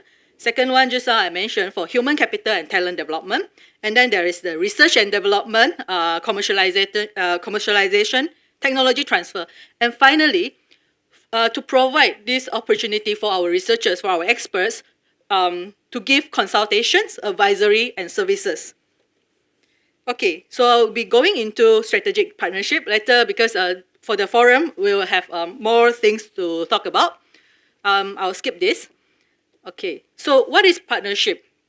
It's actually a strategic fit, a shared vision between you and your partner, and its importance of the strategic alliances, mutual dependency, and the key word is adding value to each of the partner. So partnership doesn't work naturally, because we are all born unique. We have our own character. There will be misalignment. I'll assure you, there will be misalignment of expectation, the risk profile, the time orientation. Sometimes for researchers, right, when we are working with industry partner and we are asked, so the company will say, I want it yesterday. Okay, everything, all the deadline yesterday. But our researchers said, well, I have my teaching, I have my classes, I have my exams, I have all this research coming up, and then I have to fill up this form. How am I going to manage? That's why at the beginning, have all this laid clear. So there will be expectation coming from the companies, from industries, and that this is not joke. Like just now, Prof. Vicky mentioned, you when you promise, right, don't overpromise with industry partners, and then there will be misalignment of mindset and goals. Okay, so I'll just skip this. Successful partnership. So the 5 key business goals that drive the partnership. First of all, it's the short-term incremental problem solving. So you help to solve the problem within an existing product line. Okay, like what earlier on we heard about Prof. Vicky shared that the innovations that he comes up is actually help to solve, is actually extended workbench, help to solve the issues that he's facing. And then there is long-term development for new technologies and solutions that might lead to like business areas, new business area where you talk about like profit sharing, joint venture, and so forth. And talent identification, that's one of the goals, okay, for graduate employability. Systematic exposure for new startups. And finally, publicity and also political influences. So I will just highlight generally, industry, right, what they look for when they are finding partners with university. So 2 points on it. One, a shared history of successful collaborations, meaning they have some stories. They have collaborated with someone from University of Malaya. They trust the brand of the organization. And second one is working in the same research areas where with a similar research agenda. So for example, for Faculty of Medicine, some of the pharmaceuticals company that come to us now is that they are looking for like, okay, for example, this is just one general example, the development of a new vaccine for the future. So these are some of the things that you might need to be aware of. And like when the government announced our budget, okay, where is the money being channeled into? Okay. I will share about this AstraZeneca and Oxford University story later. Okay, choosing the right type of university-industry partnership. So, okay, just now I mentioned how you are going to find your partner. What's in your mind? What are you looking for? So the first question is, what do you want to achieve? Is it just for the idea or for a grand challenge that you are solving some issues, or extended work bench where you bring the innovation, your ideas, make it into a things, practice it, and then final one is like a long-term deep exploration. And with that, when you know your what, and then you can do your how. How can you structure the collaboration with industry partner? And some of the example here. Don't worry, we just go through this very quickly. But basically, the idea that I would like to share with you, these are the general 4 models of university industry collaboration. So I think I'm almost going to the end. Key principle for building relationships.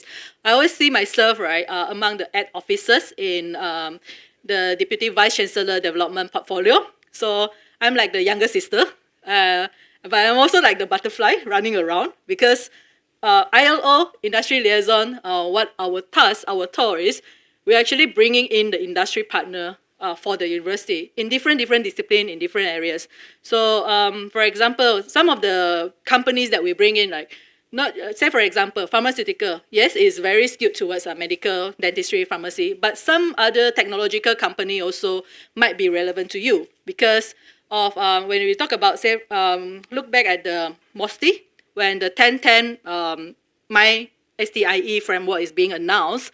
So there are the enablers, the technology enablers that will solve the social economic problem for the healthcare industry. So the key principle here, do what you said you are going to do. So my advice, don't overpromise, but also don't underestimate your value, because a lot of the time, right, our researchers tend to underestimate your self-value. Try to make sure that there is no surprises. Okay, say what you can do, and then we'll deliver it, and create a business relationship that is mutually beneficial. Because we don't want our researchers to be bullied by the industry partner, which always, most of the time, it happens. And then remember, this is building relationships is only people. You are not handling a machine, or also not your patients like lying on the sick bed, because they are all people. So how you communicate and so forth and show respect. So with that, I will end my talk. Thank you very much.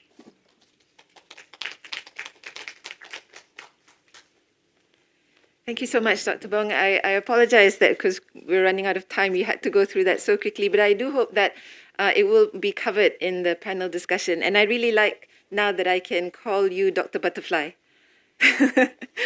Okay, so next, I will pass the floor over to Professor Dr. Ong Teng Aik, who is, of course, the Deputy Dean for Innovation and Enterprise at Value Creation and Enterprise at the faculty, and he will moderate the panel discussion with Prof. Vicky and also Prof. Ivy and Dr. Bong.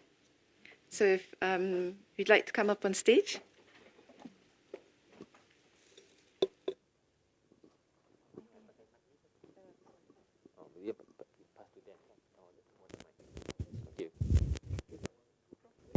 Yeah. So, okay. Middle. Yeah. All right. We have how many mics? We have 3. Yeah. All right. Okay. Fine. Okay. So I think thanks for attending this session. I find it very helpful. Yeah. I learned a lot from Prof. Vicky, Ivy, and also Dr. Bong. I'm sure everyone in the hall and also those online, you'll learn a lot. I plan to kind of later ask visibility to edit the video, and then we can spread to all as part of the communication to the whole faculty and also the university. If you have any question, you can raise your hand to ask here. I'm not sure whether we can capture the question online or not. Maybe if there are any, you can just highlight to me. We'll do this for the next maybe 10-15 minutes before we round up. Okay, so we'll get opinion from everyone here in the panel. So maybe the number one thing, just something basic. I mean, all the academicians in the Faculty of Medicine, they are busy, the clinical practice, they have to do research, the teaching and all that. I mean, how best do we, if we squeeze in, or the new deputy dean or what, put in another few more KPI, that will be, I think maybe the last couple of straw on their back, maybe we get opinion from the panel. I mean, how do we plan to, advise people to adjust their time in order to, add in this value creation or enterprise, which is actually very important. Maybe we start with Vicky first, then we come to Ivy and Bong. I think the first thing is don't make it a KPI. Okay, it is not a KPI, right? And as I said to you, even your mother innovates in the kitchen, right? So innovation is part of what you do day to day. So if you think about what you do, and if you think that there's something there's a shortcoming, figure out a solution for it. And then, so as Ivy said, why? So you know the why, and then you are the expert, so you should know the solution. And then if your solution is clever enough and your solution you think has got some value, then you go on to value create around it. But don't make it's not a KPI. You don't wake up and say, I'm going to publish a paper, so I need an idea. No. The idea, the need must be there first. So it's actually really no extra work when you start. Okay, yeah, hopefully maybe the management can hear what Prof. Vicky have mentioned. Maybe get advice from Ivy, because the time is so, a person of only 24 hours. If we add on some more, how do they juggle with that? If you ask me as a researcher, I'll say I'll prioritize administrator work first. That's my job. Yeah. To be honest, it's very difficult. You can ask my head of department. I don't do very well. But I feel for those who are being asked to contribute, right, asked to administrate certain functions, I think it's really personal decision. They are good. There are pros and cons, definitely. But I feel there's a lot more cons because you see, I'm not innovator too much, but I learn innovation more earlier than being into the innovation process itself. So I think that's more the pros. So I feel if you really want to do something, just focus and do it. The rest will come along. I agree with Prof. Vicky. Whatever we do is on the purpose, not too much of how many papers I'll get at the end. So I rarely count how many papers I have. It just comes eventually. So I think you have to choose lah. If you work for the KPI, you may not agree with me. If you think you want a fulfilling kind of career or a certain time, and you want to see yourself whether you're growing towards that direction, yeah, balance. Don't make yourself in trouble. Just enough. But once you see something good, go along with it, because there are timings. I always believe there are timings on certain things. I know Prof. Vicky's case already tell us he did just timing wise. If you get the right time, right people, right connection, right ecosystem, you may have a chance. But if you don't try, how do you know you don't even have the ecosystem or meet the right person? So yeah, give yourself a good fair chance and don't try to put too much, not dilute too much. But I'm exceptional. Thank you. All right, thanks, Ivy. Any comment, Dr. Bong, on this? Yeah. Actually, I echo Prof. Vicky and also Prof. Ivy. So for me, right, I think it's actually all comes to your time management and what you prioritize your job, because you have a day job and also you have an admin job. And like myself, I know I can't do well. I can't do well. So I switched my career to non-academic so that I can focus in terms of helping the university. Because licensing, industry license, right, all the time, every day I will be having, I need to go out and meet with new partners, new industry. We will have meetings all around the clock. So yes, time management and also the priority. Thanks a lot, because I think I'm sure in the coming month there will be many KPIs that come along. But I think the most important thing, I think everybody should do what they they are good at, rather than doing something they are not so familiar. But I'm sure everybody got their own strength that we could emphasize on.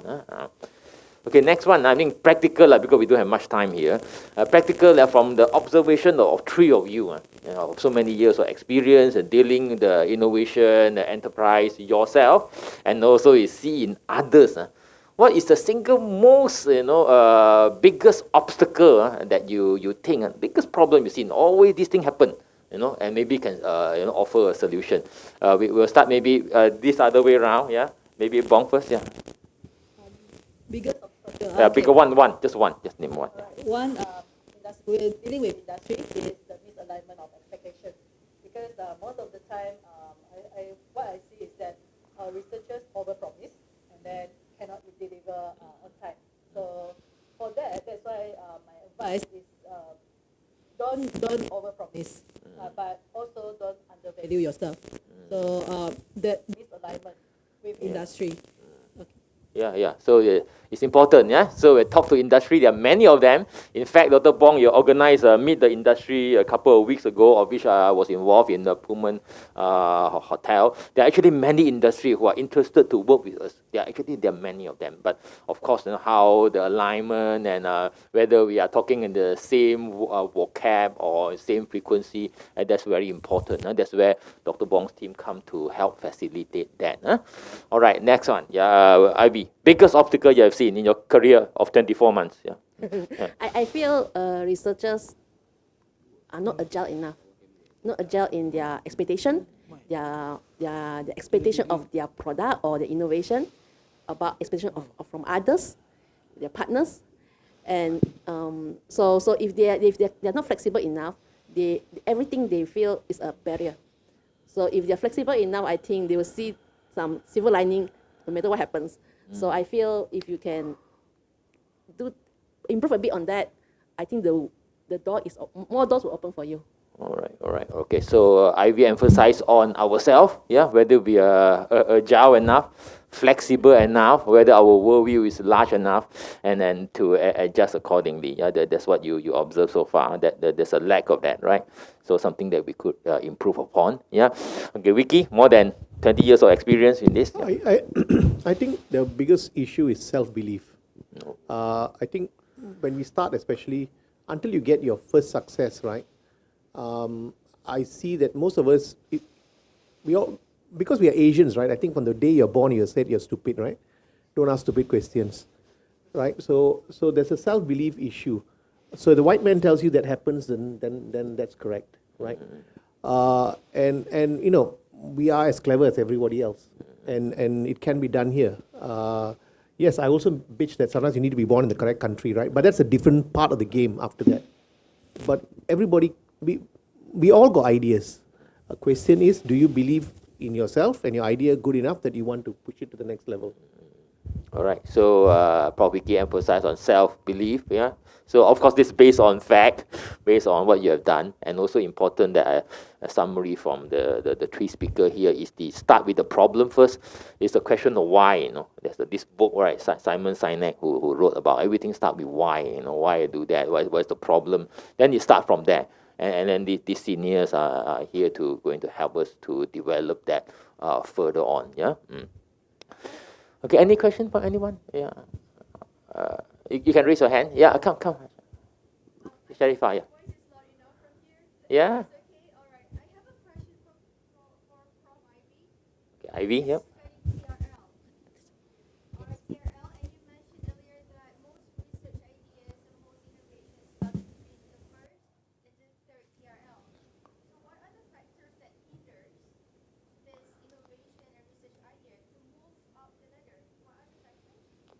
All right. The question is on TRL. We start just now one slide by Ivy showing we are at the most of us I think are at the TRL very low, maybe 1 or 2 or even 3. Not many can carry it very far up. Like Prof. Vicky have done. But of course, all of us, those here and those online should aspire to go very high up. Maybe we will let Ivy answer the question. Maybe the other team member can, the panel member can add on as well. Maybe you start with explaining what is TRL first, maybe. Yeah. TRL is technology readiness level. So it's just some scale to align what's your readiness lah. Readiness in terms for marketing towards the product. So TRL 1 to 3, as you see, the concept. Then you have your laboratory, your proof of concept. I think up to 2 or 3. So if you're, let's say in your discipline is health sciences, medical science, you have some mechanism. You found some new causal and effect relationship. They can say you want to reverse the certain symptoms. So it's already a proof concept, correct? But you want to go further. That means you want to find new products or new agents, compounds that can do exactly that. So that's still at 3 because proof of concept. So how to bring next level? You need to make it really clear, test it in bigger setting. Does it really work in that manner? Not just in the laboratory. You must bring outside the laboratory. So let's say you're in medical, maybe you're going towards more patient-oriented or human-oriented, depending what kind of innovation you want to bring forward. So it's very the definition of each the expectation to reach certain TRL. It depends on your innovation type. So to do that, it's no longer the activity is already outside your lab, outside the department. You could work with a clinician or you work with somebody or a company who has the ecosystem, the things you need to prove that. So 4, 5, 6 is what? Prototyping and testing in the laboratory and testing outside the environment, the external environment. So in your case, if your external environment is in the hospital or in the public, they have to test it. So do you think, you see, so that's why it can be done. It's just that because you started from the lower end, your journey towards the TRL 1 to 7 or beyond is totally different. It's a journey. You cannot keep repeating what happened in the lab. So there's no barrier. The barrier is only happens if you keep doing the same thing you are doing. They become barriers. That's what I meant. Hopefully I answered your question. Okay. Yeah, thanks a lot. Yeah, so it's like what Prof. Vicky mentioned earlier. You must believe in yourself. Believe in your solution, right? I believe that, right? So this is going to solve a certain problem. Yeah, so you want to carry it further down the line. Yeah, Dr. Bong, anything to add on that? Yeah, any advice to give on that to bring it higher up? Yeah, it all depends on your discipline and also what's the focus of your research, because it depends on the nature of the research as well. Yeah. Okay. All right. Thank you. Maybe a last comment from Vicky on this. How do you bring it up so far up? TRL so high up. What is the secret? What's the secret? So first is a roadmap. You need to have a roadmap, right? So you have a problem. You want a solution. So in your mind, you have mapped out. Okay, this is my solution, right? Whatever the solution might be, and then from that point, what are the steps that I need to take, right? You may need a prototype. It may be in education, so you may need some students to test on. So wonderful thing about working in this particular environment, it is the biggest advantage of this environment is we are a university, we got students as guinea pigs, we got patients, you can test it there. So the world is just your oyster, right? So you have to map it. So what's the next step? Prototype. After I prototype, what's my next step? Who's going to be my industry partner? Who's going to be interested in it? In Malaysia, internationally, how am I going to do it? How am I going to get the word out?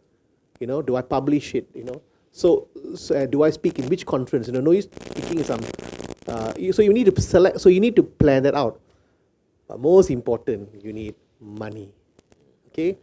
After your first portion happens, you need money. Okay, and lots of it. And it was wonderful when Tan Sri Gauss was a VC. And he managed to get and that's where I saw a lot of our research projects suddenly burst out, and so did ours. Okay, and so you must be confident enough in your idea that you will sell your soul and make your promise to the VC that I will publish 10 papers between now and then you just make that promise lah. You take the money, but don't make sure you do the best you can do, and hopefully the 10 papers will materialize. Okay. But sometimes it comes from self-belief, and you just have to, people are, we all said don't over-promise and all that, right? Okay. But you have to promise. If you don't, you ain't going nowhere. Yeah. And for that, you to make the promise, you need to have your self-belief, right? That you are on the right track, you know what you're talking about. Okay, so it's a kind of chicken and egg. If you don't promise, nobody's going to give you the money. That's the bottom line. Yeah? So you just bite the bullet, and just do it, as Nike says. Yeah, I think that's true. Yeah, we should sell the story. Yeah, the sales pitch is very important. Many of the time, people look into our eye, they already know we are tipu or whether we are true or not already, right? So that way of pitching also is very important.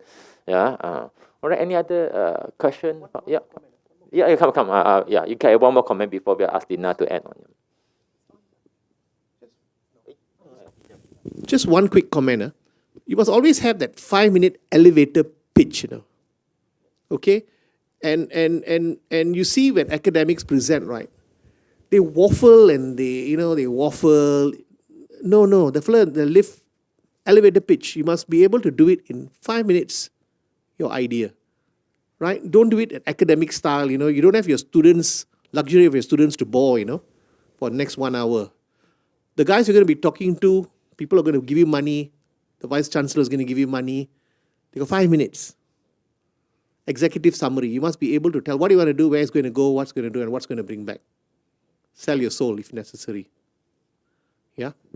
Yeah, Wiki is very generous of 5 minutes. I think probably 30 seconds is what you have most of the time. Yeah, because leave now, they travel very fast. Yeah, before you think, sampai already, bye.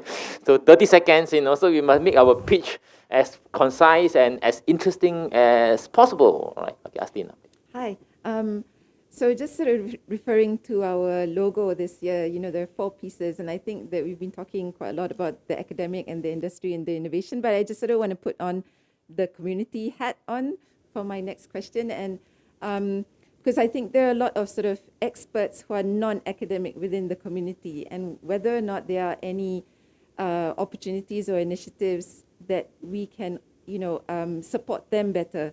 And come into more of a partnership between the ideas that are coming from the community and whether or not we can find, whether or not we can match any partners within the institution. Because I think, that there's some, really innovative products or ideas that they may have, but they're just looking for someone, in the academic world who will be able to build it up, and whether or not we're sort of doing enough for the community at UM. Thank you. Okay, thanks for the question. Maybe we start with Bong first and go this way. Yeah, Dr. Bong. Thank you very much. I think just now, one of the slides that I presented, the definition of industry. So industry doesn't mean just companies, but also organizations, the associations, the community. Yes, there are some models of collaboration that you can partner with. If you remember the output of partnerships, at the top top column is actually community and sustainability. So in we have our UM Cares, which focus on the community engagement. And also, when you want to engage with community experts, for example, right, there are, remember the pillar that I have, research-driven, teaching and learning-driven, or student-driven. So you can even engage them to participate in the program, the ELITE at UM, which is exploratory learning with industry and technocrats at UM. So every faculty, I think 50% of your courses need to have like ELITE fellow. So appointment as an ELITE fellow, those ELITE fellow, the community experts, they can share their insights, their experience in the classroom to the students. Yeah, besides your community projects. Sure. Thank you so much for that. So I'm thinking more, for example, parents of children with certain genetic disorders who may have sort of modified existing products, or existing like wheelchairs, for example, and actually that's really a really good design, and so how do we sort of let them know that we're also interested in sort of helping them? Because a lot of the time they just sort of modify the wheelchair and it's just for that particular child, but actually it could benefit many other children. And so I just sort of wondered, maybe there's a really interesting sort of pocket of experts, non-academic experts, not just of products just sitting in somebody's house, that could be further developed.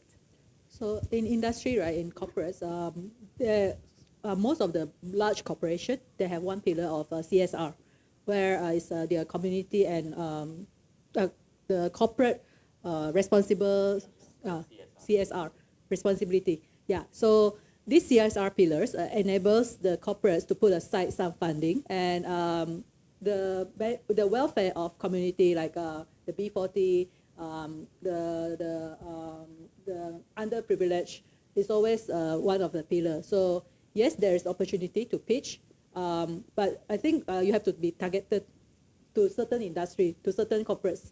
Yeah. All right. You want to add something?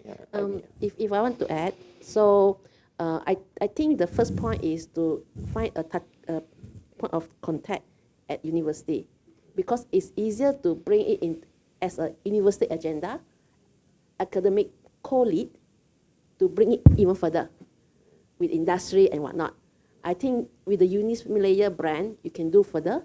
A lot of people come into UM to have that kind of power. So if you have already a non-academic expert from the community who have some ideas, like say the wheelchair or whatnot, then maybe you want to say how to expand that. So think it as an innovation, but not coming from yourself, but coming from external, correct? But you need a team. So who is the academic team who can improve on the idea? And it can be a collaboration. The resulting IP could be a co-joint. It doesn't matter, right? And then you can leverage on what a university has, including industry engagements, or teachings, or CSR, or awareness, education among the community, internal or external, to bring that as an agenda. You have the law faculty to help you if there's anything with the policy.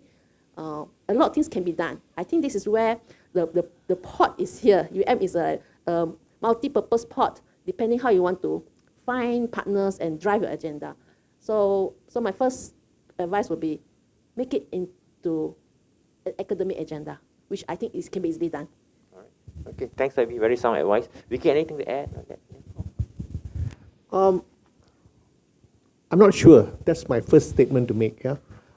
Dr. Bong and Ivy put up, one of them put up a slide that says collaboration is not a human instinct, right, or something to that effect, right? Somewhere along the line, we have different ideas and all that. I remember a slide that popped up earlier.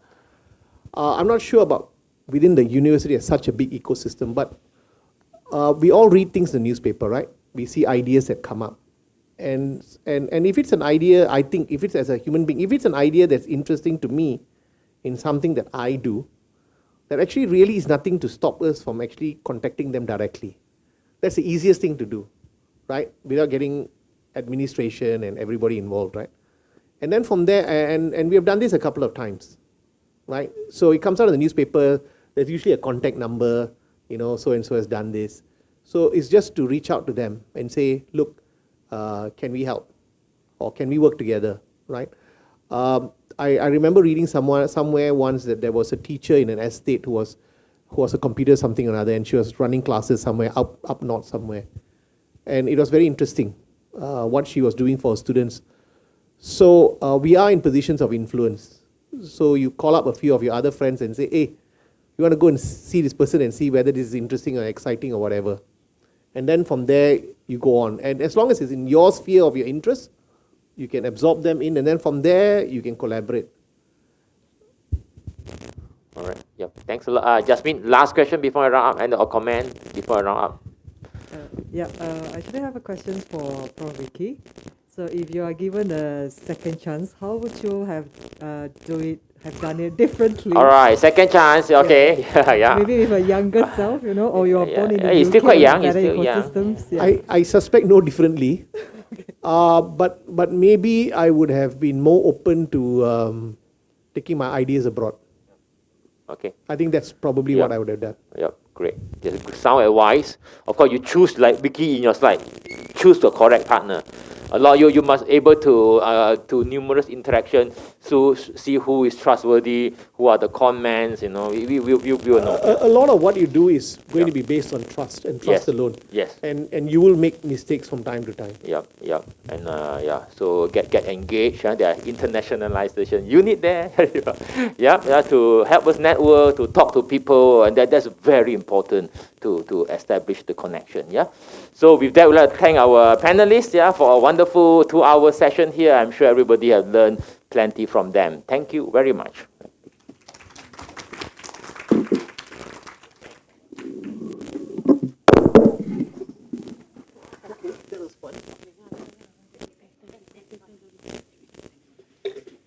Okay, thank you so much, Prof. Ong, for moderating the panel discussion, and also for our esteemed panel speakers, Prof. Vicky, Prof. Ivy, and also Dr. Bong, and Prof. Wu, who had to leave earlier because she had another engagement. So I think all of you can agree that it's been a really worthwhile 2 hours. So listening to the insights and so much advice, and it's really definitely got me thinking about how I can now go back to my students and say, okay, we've got to think about how to do this better and how to move forward. So with that, I would like to invite you to stay on for the next session, which is starting at 11:15. And of course, don't forget to visit our booth at the Center Point. Thank you so much.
Bang, nak try slide sekejap from this computer, from the laptop.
Saya nak address as what? Macam normally in this event.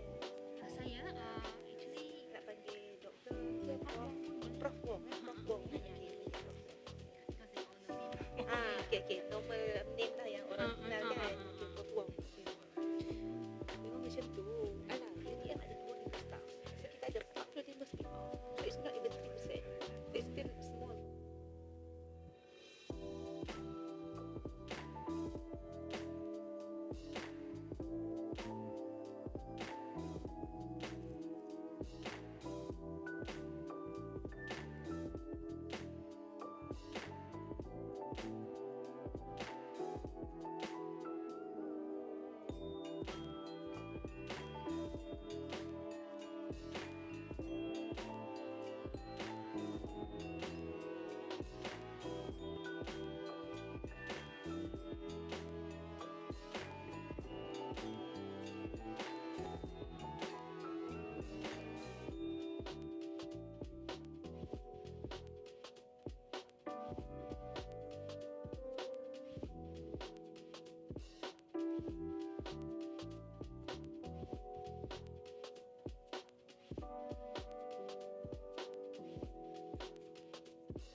Yalah, kau tak ada tanggal, no harm what.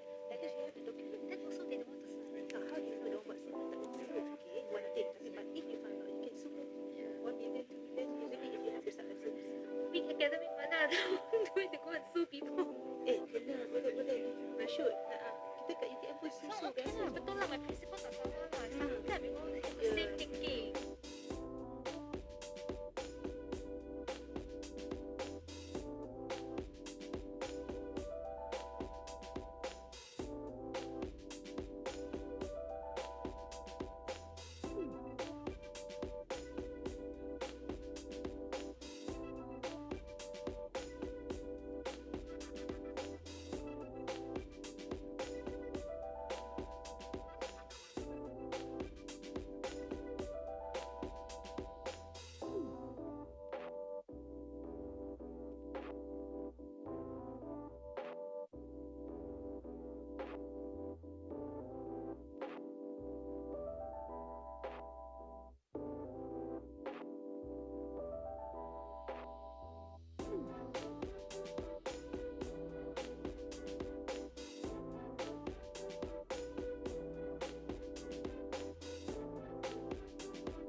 Salam sejahtera and a very good morning to Yang Berusaha, Professor Dr. Sanjay Rampal, Deputy Dean for Research and Innovation, Faculty of Medicine, our distinguished speakers, Dr. Chet Yong, and Datin Technologist Dr. Rosetta Daula, esteemed industry partners, sponsors, respected colleagues, and students in the auditorium and online. I am Professor Dr. Wong Pui Fong and the MC of this session. Welcome to the Faculty of Medicine Research Carnival, Session 4, entitled Healthcare Industry Innovations and Business Direction for the Next Decade. This session will begin with 2 talks by our speaker, Dr. Chet Yong and Datin Dr. Rosetta Dola. They are also our panelists for a discussion to be moderated by Professor Dr. Sanjay and Dr. Jasmine Lim. This morning, our speakers will share their success stories of healthcare innovations. Their invaluable experience as academic innovators will be an inspiration to both academics, students, and aspiring to be successful innovators and entrepreneurs. Dr. Chet Yong has titled his talk, Fear of Falling Forwards, How to Take an Unconventional Career Path. Before I call him to the podium, allow me to introduce him first. Dr. Chet Yong holds a Bachelor in Medicine and Surgery degree from the Royal College of Surgeons Ireland and a member of the Royal College of Surgeons of Edinburgh. Dr. Chet Yong is currently the ASEAN Healthcare Business Development Lead for Amazon Web Services Worldwide Public Sector, overseeing the healthcare go-to-market and providing thought leadership with the aim of developing key commercial partnerships, initiating governmental collaborations, and pioneering healthcare innovations with the Amazon Web Services Lighthouse customers. Prior to this, he was the founding Chief Operating Officer for Good Doctor Technology, a Southeast ASEAN region early-stage digital health startup headquartered in Singapore, backed by Ping An, Good Doctor, Grab, and SoftBank Vision Fund.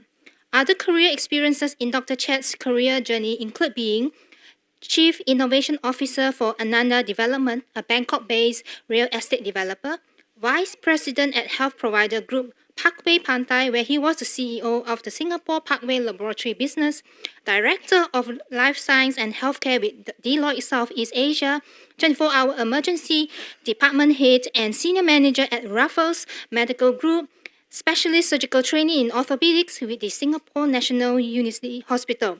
A very impressive CV indeed. Now, could you please join me in welcoming Dr. Chet Yong?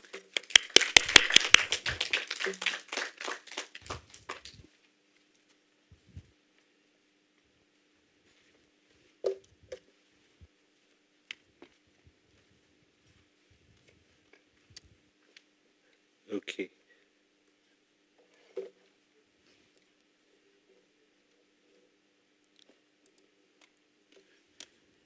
Okay. Good morning, everyone. So, thank you so much for having me here. I would say, personally, this has been a great honor to be among the forum today. And I would say, depending on how you look at it, I either done a lot of things, many things, or I'm all over the place. And I think the whole idea of the sharing today is to talk about that journey that, to be honest, I did not really plan for, but it happens, and it's about finding your way forward. So hence, I titled this kind of a sharing, the fear of falling forwards, because each time when you have to move into a new area, it is going to be slightly unknown. It is scary. So there's an element of fear. But I think if we take this fear and we harness it into curiosity and into ingenuity, and I would say very much how do you solve for problems, it can be something very powerful, right? So I would say fortunate to be able to come in earlier for the session before, where I think different experts and very experienced contemporaries have been able to share their own challenges and journeys as well. And it's going to be different for everyone. So my focus will not be on what to do, but very much, I think, of who we are as individuals, because we all have our own stories, very much into the why, which is the driving purpose, I would say, and then more of how do you create opportunities, which is from a how perspective. Okay, so just to kind of show you the journey I've been, I'm not that senior, I would say, but I've been very fortunate to be given opportunities to actually contribute in various areas. So I was actually trying to think about how to present this in a more data-driven infographic kind of approach. So I've kind of divided the experience I went through in terms of, I would say, being a clinician, which is very foundational. I always feel that once you are in medical practice, you never truly stop being a doctor, even though from a day job perspective, I had to move away from, running a full-time practice. And in fact, for the times when I was in the other areas, I still maintain at least once a week, like a Friday evening A&E kind of shift. So that kept me in touch with the patients, with the whole industry, and actually that helps me to kind of stay grounded to the purpose of why I'm doing all this. Okay, but so my story is that I want to see how we can always do better in the delivery of healthcare services. So not so much as a deep expert in, for example, neurosurgery or in surgical implant technology, but more of I'm a wide generalist. That means how do we deliver healthcare in general? So it's about operation model, it's about patient engagement, it's about how do we scale, right? Which I think you probably know that in healthcare, there's always the problem of not enough resources, not enough time, not enough expertise. There's never enough doctors and nurses. And this is a global phenomena. It's not to do with just Malaysia or Singapore or ASEAN. It's in fact in Europe, in the US, Australia, everywhere. All right. So if you look at kind of the journey, there is actually a story behind this. It's not just random opportunities or jobs. It's about building capability. So from my clinical grounding, which I did mainly surgical areas of expertise, because it was, frankly speaking, my interest. It was why I became a doctor. I always wanted to combine the art of healing and the science of medical technologies to see how we can improve outcomes. But then, as a clinician, when you're running theaters, when you are trying to clear busy clinics, and there's never enough resources, as I mentioned, right? I came to this realization that by just continuing to do what I did, I will never be able to change the status quo. So it was with this realization that I went up to my senior consultant at that point, and I was basically based in National University Hospital in Singapore. And I had a very frank conversation. I said, how can I, see how we can change things, how we can do things differently?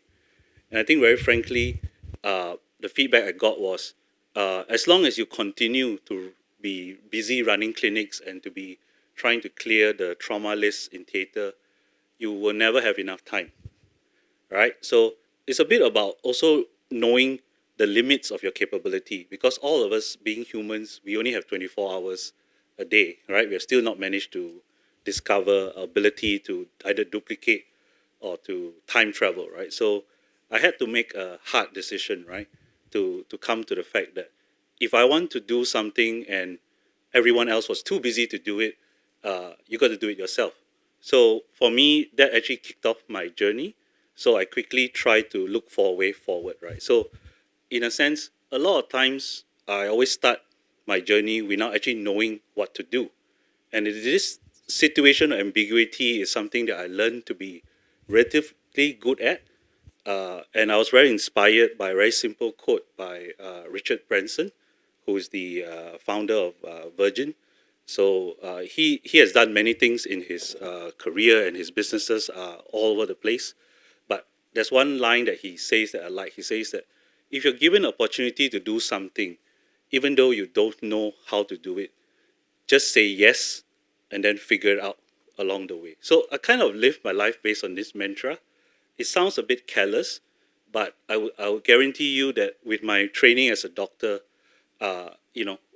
caution and preparation is always inbuilt. You can't take that away, right? So right now, this is somewhere in the early kind of mid 2000s or towards the end of 2000s, beginning of the 2000s. I'm already a fully qualified surgeon, and if I continue the path, I would be in a orthopedic, career specialist, right?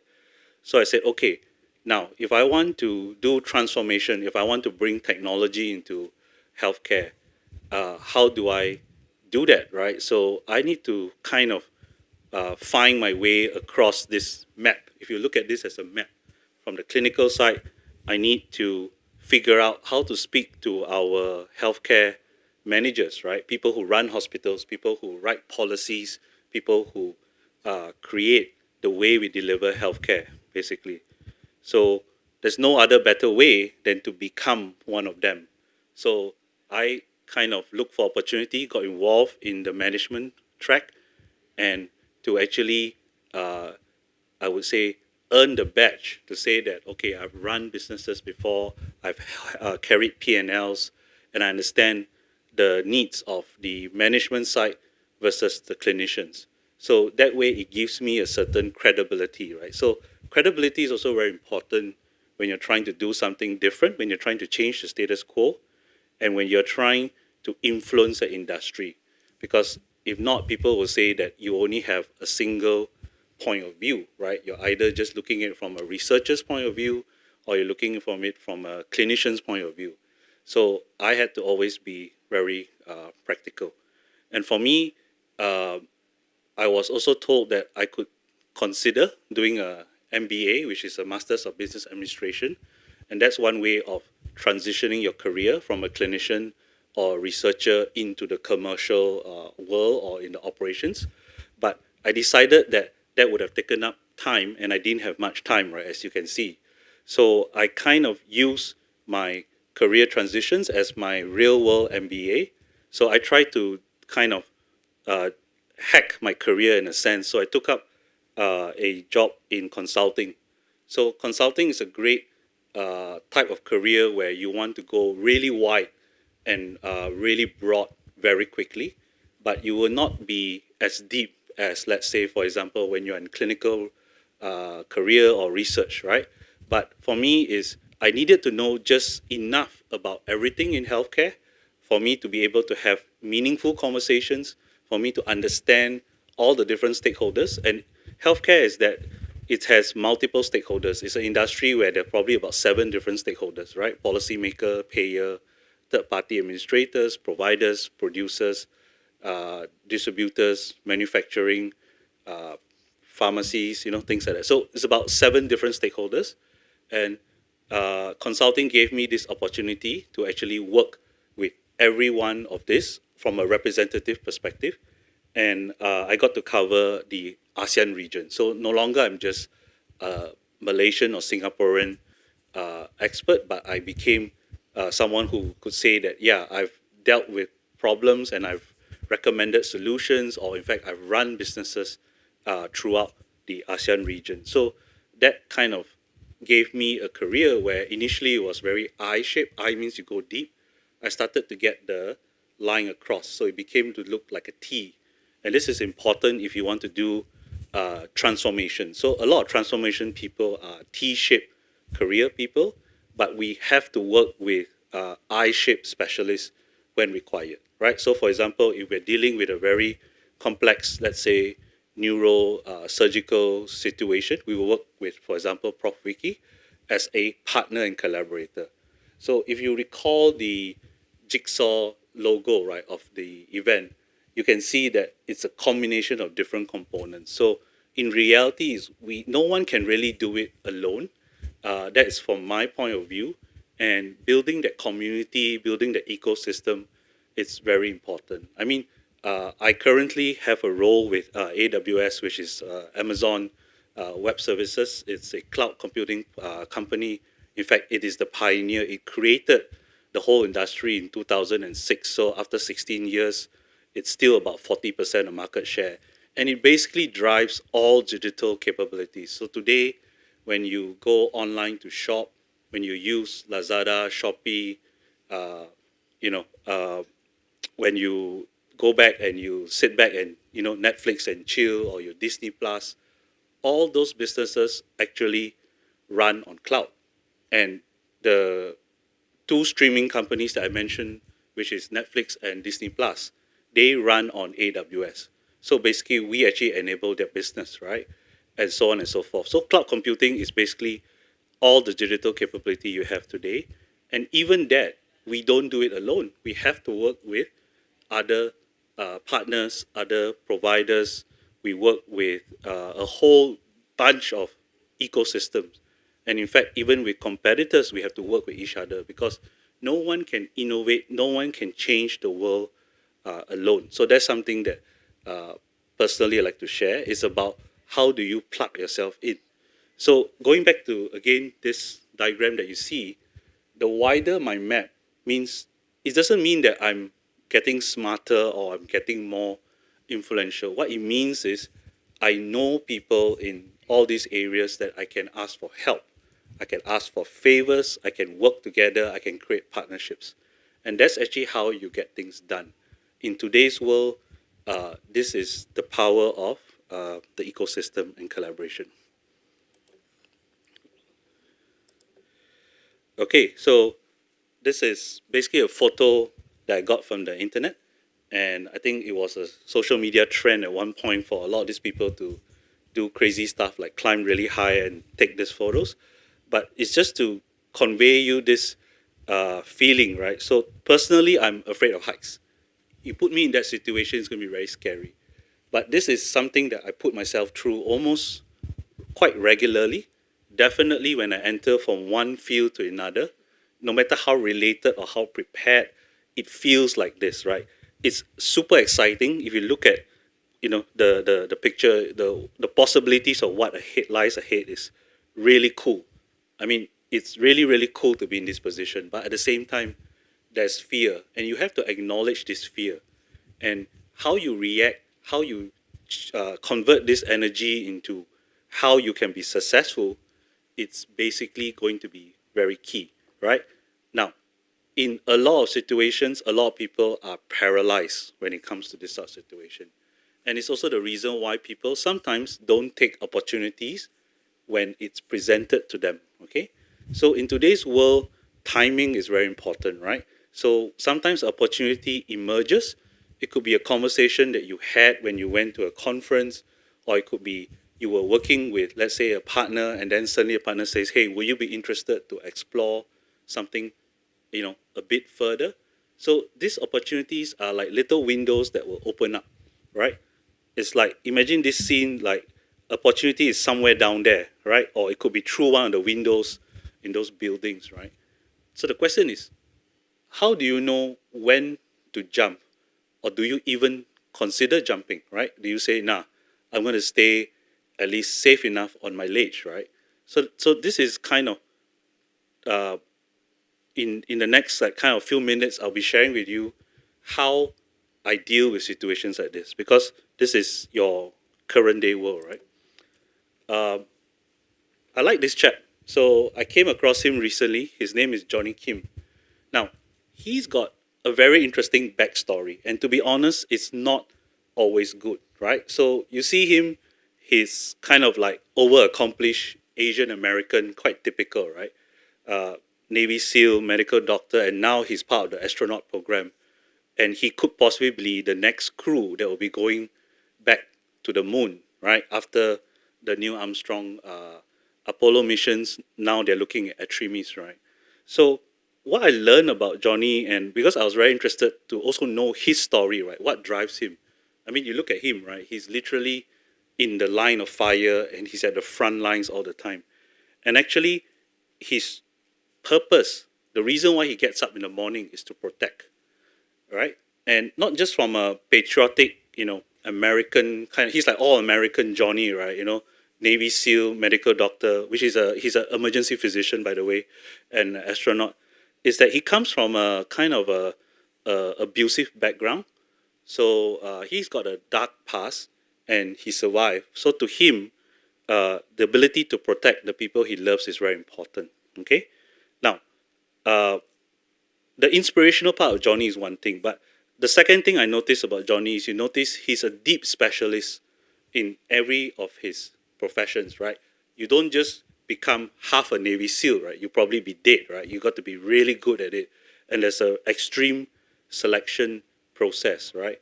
And when you listen to like the podcast that he's on when he tells about his journey, in fact, I would say very likely his training as a Navy SEAL prepared him really well to be a emergency physician doctor. And he's a Harvard graduate, by the way. So he's not like some halfway house, right? He's like, you know, you guys at the top of your game at the most prestigious training institution.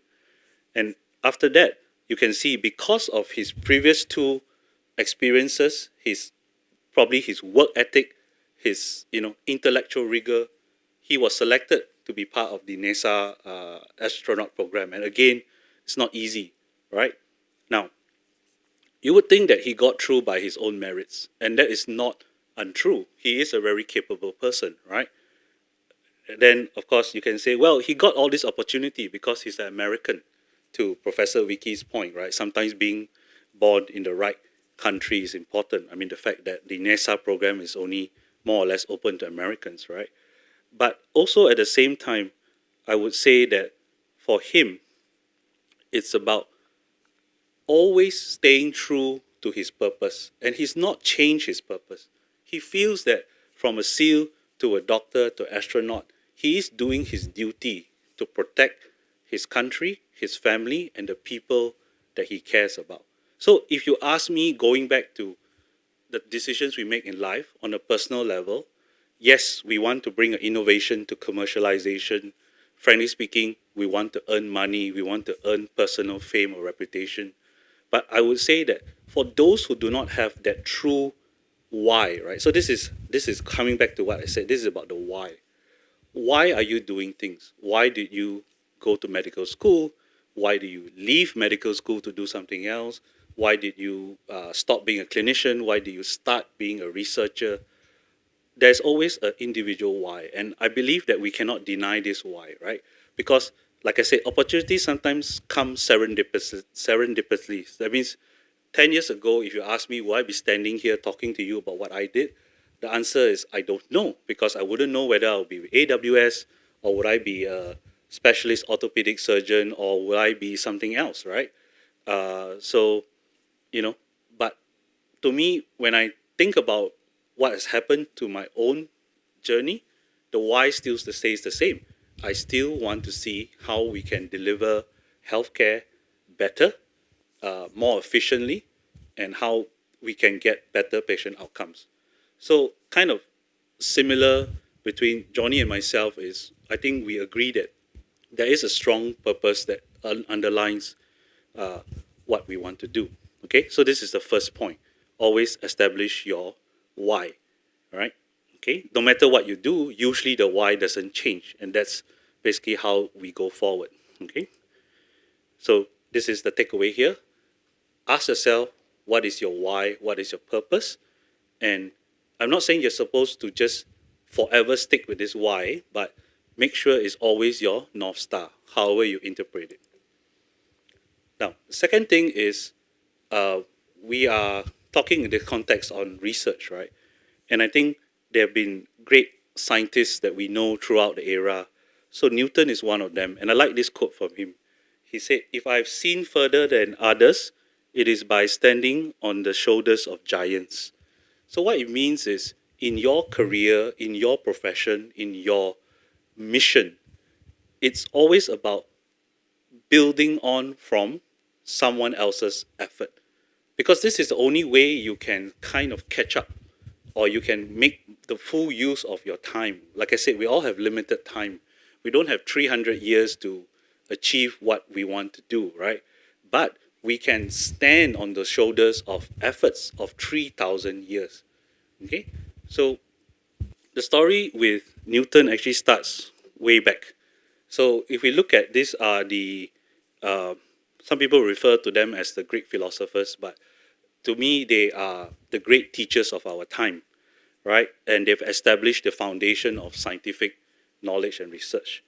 And what's amazing about these three people is they are technically teachers and students of each other, like literally directly, right? So Socrates taught Plato, Plato taught Aristotle, and it goes on, right? And actually, from the teachings of the great philosophers, you have the astronomers that actually came to be, or rather the people who established astronomy as a science. Okay, so I don't have their photos here, but names like Copernicus, Galileo, and Kepler. Okay, so these three astronomers, why are they important? And they're all related to Newton in their days because they came up with a theory that the Earth is not the center of the universe. The Earth, in fact, rotated around the sun. And then Galileo, of course, created the telescope, or he improved upon it so that, you know, we could observe the movement of heavenly bodies in the sky. And then Kepler actually ascertained that the planets rotated around the sun, not as a perfect circle, but in eclipse. Okay, so why is this important? Because when Newton was thinking about the formula of gravity, and basically he needed a way to prove that the laws of physics were universal and not just applicable on Earth, he had to use the teachings of the astronomers to say that if we apply the law of physics to even planetary bodies, it remains true. So it stands to be the proof of his research. So you can see that all the way to Newton, and in fact all the way beyond Newton, it was built on the shoulders of giants. So for you, me, everyone in this room, don't think that we have to do everything from scratch. Even if you are an inventor, just as what Prof was saying just now, versus an innovator, there's always something and someone or a community that you build from. Make use of that community so that you will go even further, right? So the saying is, stand on the shoulders of giants, figure out your method. How do you reach your end goal? How do you achieve your purpose? You must have a method, and this method must work throughout your career as well as you keep on moving forward. And use this method to overcome the fear that you have before you take your leap. Okay? So for me, no matter which part you are in your career, you could be early, starting on, you could be mid, you could be even at a senior, there is still things that you can do, and you can still always, you know, as long as you have time on this earth, right, there's nothing to stop you from going after your purpose and use your method. Okay, the next one is going to be quite interesting. Anyone familiar with this show that Leonardo DiCaprio and Tom Hanks starred in? Not sure whether you guys are film buffs. I'm a big film buff because I get inspiration from movies. So it's a story about, in fact, a gentleman called Frank Abagnale, which is the gentleman which is next to Leonardo. So it's based on what he claims to be his life story.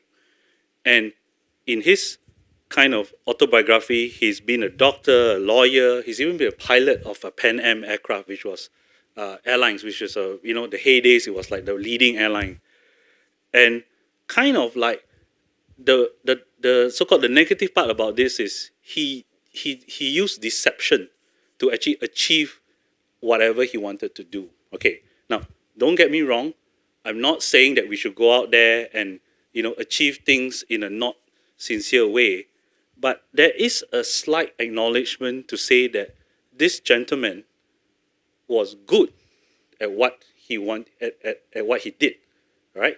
Now imagine if he could apply this to convincing people to fund his innovation, or he could convince people to get together to create something new. So what I'm trying to say here is you have talents that sometimes it depends on how you apply them. So you have to find out what is going to be your talent? What is your brilliance? And everyone has that, okay? I'm not saying that you're going to be an international con artist or a criminal or what, but it's just to give you an example of this person knew what he was really good at and he made the full use of it. So all of us need to kind of also ask ourselves, what's your brand? What's your what you're going to be known for? Because if you're going to be successful, you have to put yourself out there. You have to make people know who you are so that people can be attracted, people can be followers to your movement. So the whole idea here is you got to start a movement, okay? And then now I'm going to contrast with another Leonardo. This Leonardo probably, I think more people have known, but kind of in a different era, right? Probably not as good looking as the younger Leonardo. So now, Leonardo da Vinci has done so many things in his life, okay? Much more than probably many of us put together. But kind of his purpose and then his method and his brand, right, is summed up in very simple ways to understand. He is literally famous for combining science and art in everything he does, and he's driven by curiosity. So how's that for elevator pitch? Imagine you meet Leonardo da Vinci in an elevator and he tells you, say, oh, hi, I'm just really all about combining science and art, and I'm forever curious. And literally that's him, right? Now, he's in a way fortunate. He lived in the right era. He was probably born in the right place in the world, which is in Europe during the Renaissance. And he had patrons. That means he had investors. He had people to support him. But at the same time, you also have to give him credit. He knew how to showcase his work. He was very good at networking, apparently. I read, okay, so I can't substantiate for sure. It's a pretty long time ago. But he was very good at making people know who he was, what he was good at, and he had a literally a masterpiece at the end of his career, or that represents his career. So the Mona Lisa, right, which till today is one of the greatest artworks in the world. It is a accumulation of all he did, his purpose, his method, and his brand, okay? So they say the Mona Lisa smile is accumulation of a lifetime spent studying art, science, optics, and every other possible field he could apply his curiosity to, including understanding the universe and how we fit into it. Now, this is a guy here who has no limitation to his scope. He will never say, oh, not my job, or he won't say, probably I won't do it because I don't know how to do it, right? So this guy is like almost an embodiment of everything that I shared with you. Now, don't get me wrong, I'm not saying I'm anywhere near Leonardo, but what I'm saying is there's a lot of inspiration and examples throughout life and for us to draw from, right? So figure out like your purpose, think about the method that you're going to apply that works, right? You have to be effective as well. You cannot continue if you're not going to be effective. And in the end of the day, what is the brand that you have? Because it is this brand that attracts other people to you, other people to be interested in your work and to support, right?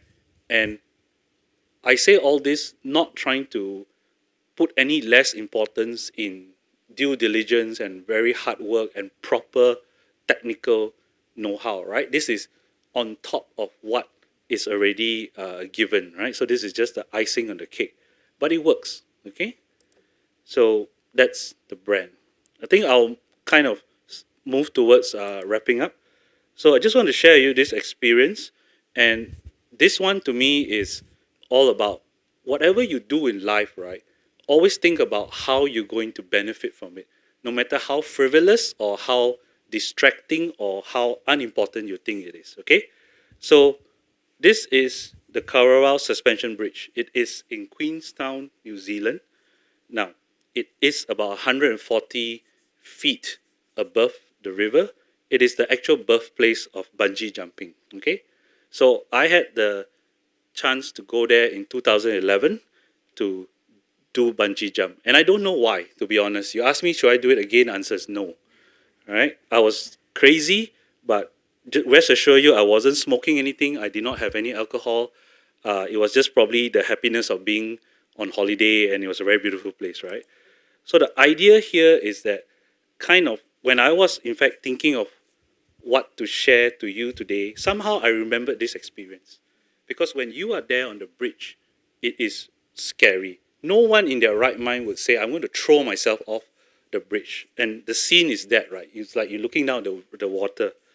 But these are the 5 things that happened on that day, which I thought was very good to sum up, kind of taking those steps forward in the career that sometimes you're not very clear what the path is, right? Number 1 is be kind and support one another.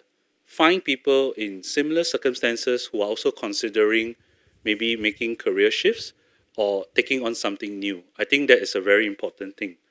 And this is what we did that day on that bridge. So to me, with me, there were people who are way younger, probably more courageous, but there were also people who were literally very elderly. In fact, towards the end of their, probably the human lifespan. And they wanted to jump off the bridge as well, just together as me. So yeah, support each other.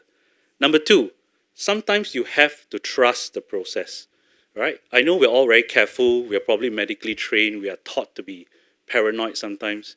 But you must have a certain trust into what you're going to do. When I say the process, meaning the organization that you're going to join into, the the community that you'll be part of, or trust your preparations. Okay, frankly speaking, when you bungee jump, it's basically just an elastic cord, and they use a towel, literally a towel. You can imagine a good morning towel wrapped around your ankles. Okay, so you have to trust the process, because if you question that, you will never jump, right? Okay, and then sometimes when faced with a what if, that means you thought it through 3 times over. You've not found anything wrong. That means you don't have a real reason why you don't want to do it. But at the same time, you're actually not sure that you want to do it. And for me, in that actual situation, at that very point of decision making, I would just do it. Because in many things in life, we are fortunate enough to live in a world where even if we fail, we can just pick ourselves up and try again. Okay? Right? As long as it is not true ultimate death per se, you always have another chance. And all successful entrepreneurs always take this chance. And they've failed many times. It's just that you don't hear about it, right? And the fact that they're still around to continue. I heard the name Elon Musk mentioned today. I heard the name Bill Gates, even Mark Zuckerberg, or whoever, right? In fact, probably Thomas Alva Edison, right? Greatest inventor of our time. Failed many, many times. But yet, in the end, they keep going on, right? So sometimes you just have to do it, right? Okay. Number 4, we all have fears. It is normal. We have evolved as human beings because of fear. It kept us alive. The more able you are to face your fears, and the more contingency and the more prepared you are, I think more opportunities will open up. Okay? That's the 4th thing. And in the end of the day, I always look forward. I like the future because I don't like looking behind. I always look forward. And even a failure, if you can learn from it, it's called experience, right? So it can be priceless. Okay? Now, in the end of the day, the title, The Fear of Falling Forwards, technically, walking and running is falling forwards. Okay? So the kind of anatomy pun here is that if you want to go ahead, if you want to move ahead, you want to run ahead, you have to fall forwards. If not, you'll never get anywhere. Thank you so much.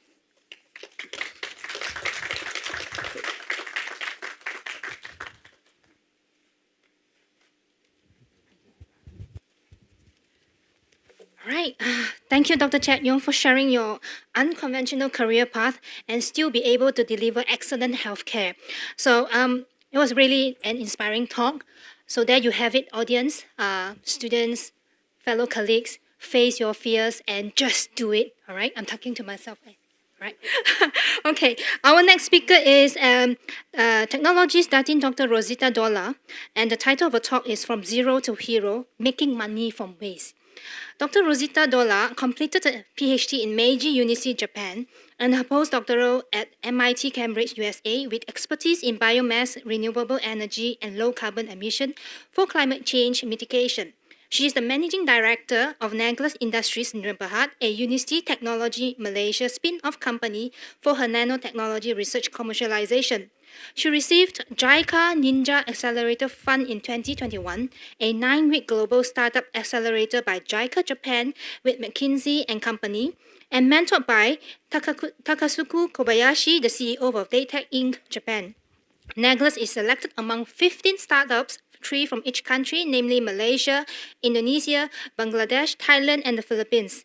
Naglas Industries Sdn Bhd is the only spin-off company of the Unicity that was selected together with 14 other SME companies out of the 249 companies that applied. In Leaders in Innovation Fellowship 2021 Batch 7 by the UK Royal Academy of Engineering, she has been mentored by Dr. Samantha Gallagher and Alison Carey that leads her to the formation of a current spin-off in September 2021. Dr. Rosita is the recipient of L'Oreal UNESCO for Women in Science 2020, Toko Perdana 2018 recipient, conferred by our 7th Prime Minister Yang Amat Berhormat Tun Dr. Mahathir Mohamad, and a member of Young Scientist Networks of Academy of Sciences Malaysia. Wow, very impressive CV, a high achiever, Dr. Rosita. Please join me in welcoming her.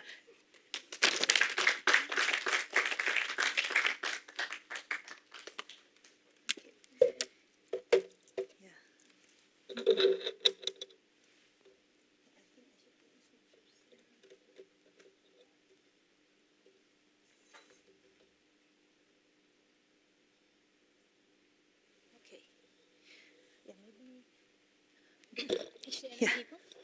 Oh yeah, this one. Oh, I haven't put it yet.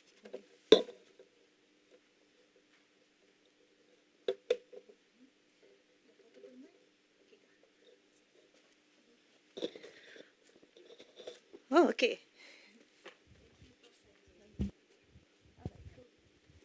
All right. Yeah, I guess it works very well. So anybody clear? Right. Okay, let me test this. Okay, cool.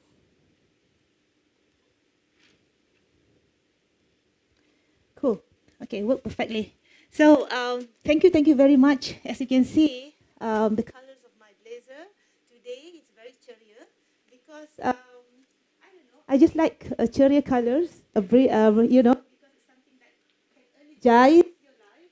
And believe me or not, the dressing that I chose every day started at the moment that you woke up. Okay, so because normally people will say that, okay, what I'm going to wear today? Some people might plan about that thing the night before. Yeah? I did. But the thing is, when we woke up, different style of dressing, you know. Okay, it's okay. But the most important thing is what can keep you energized every day. That is very, very important. And how to move forward, how to push yourself. Okay. This is better sound? Okay, cool.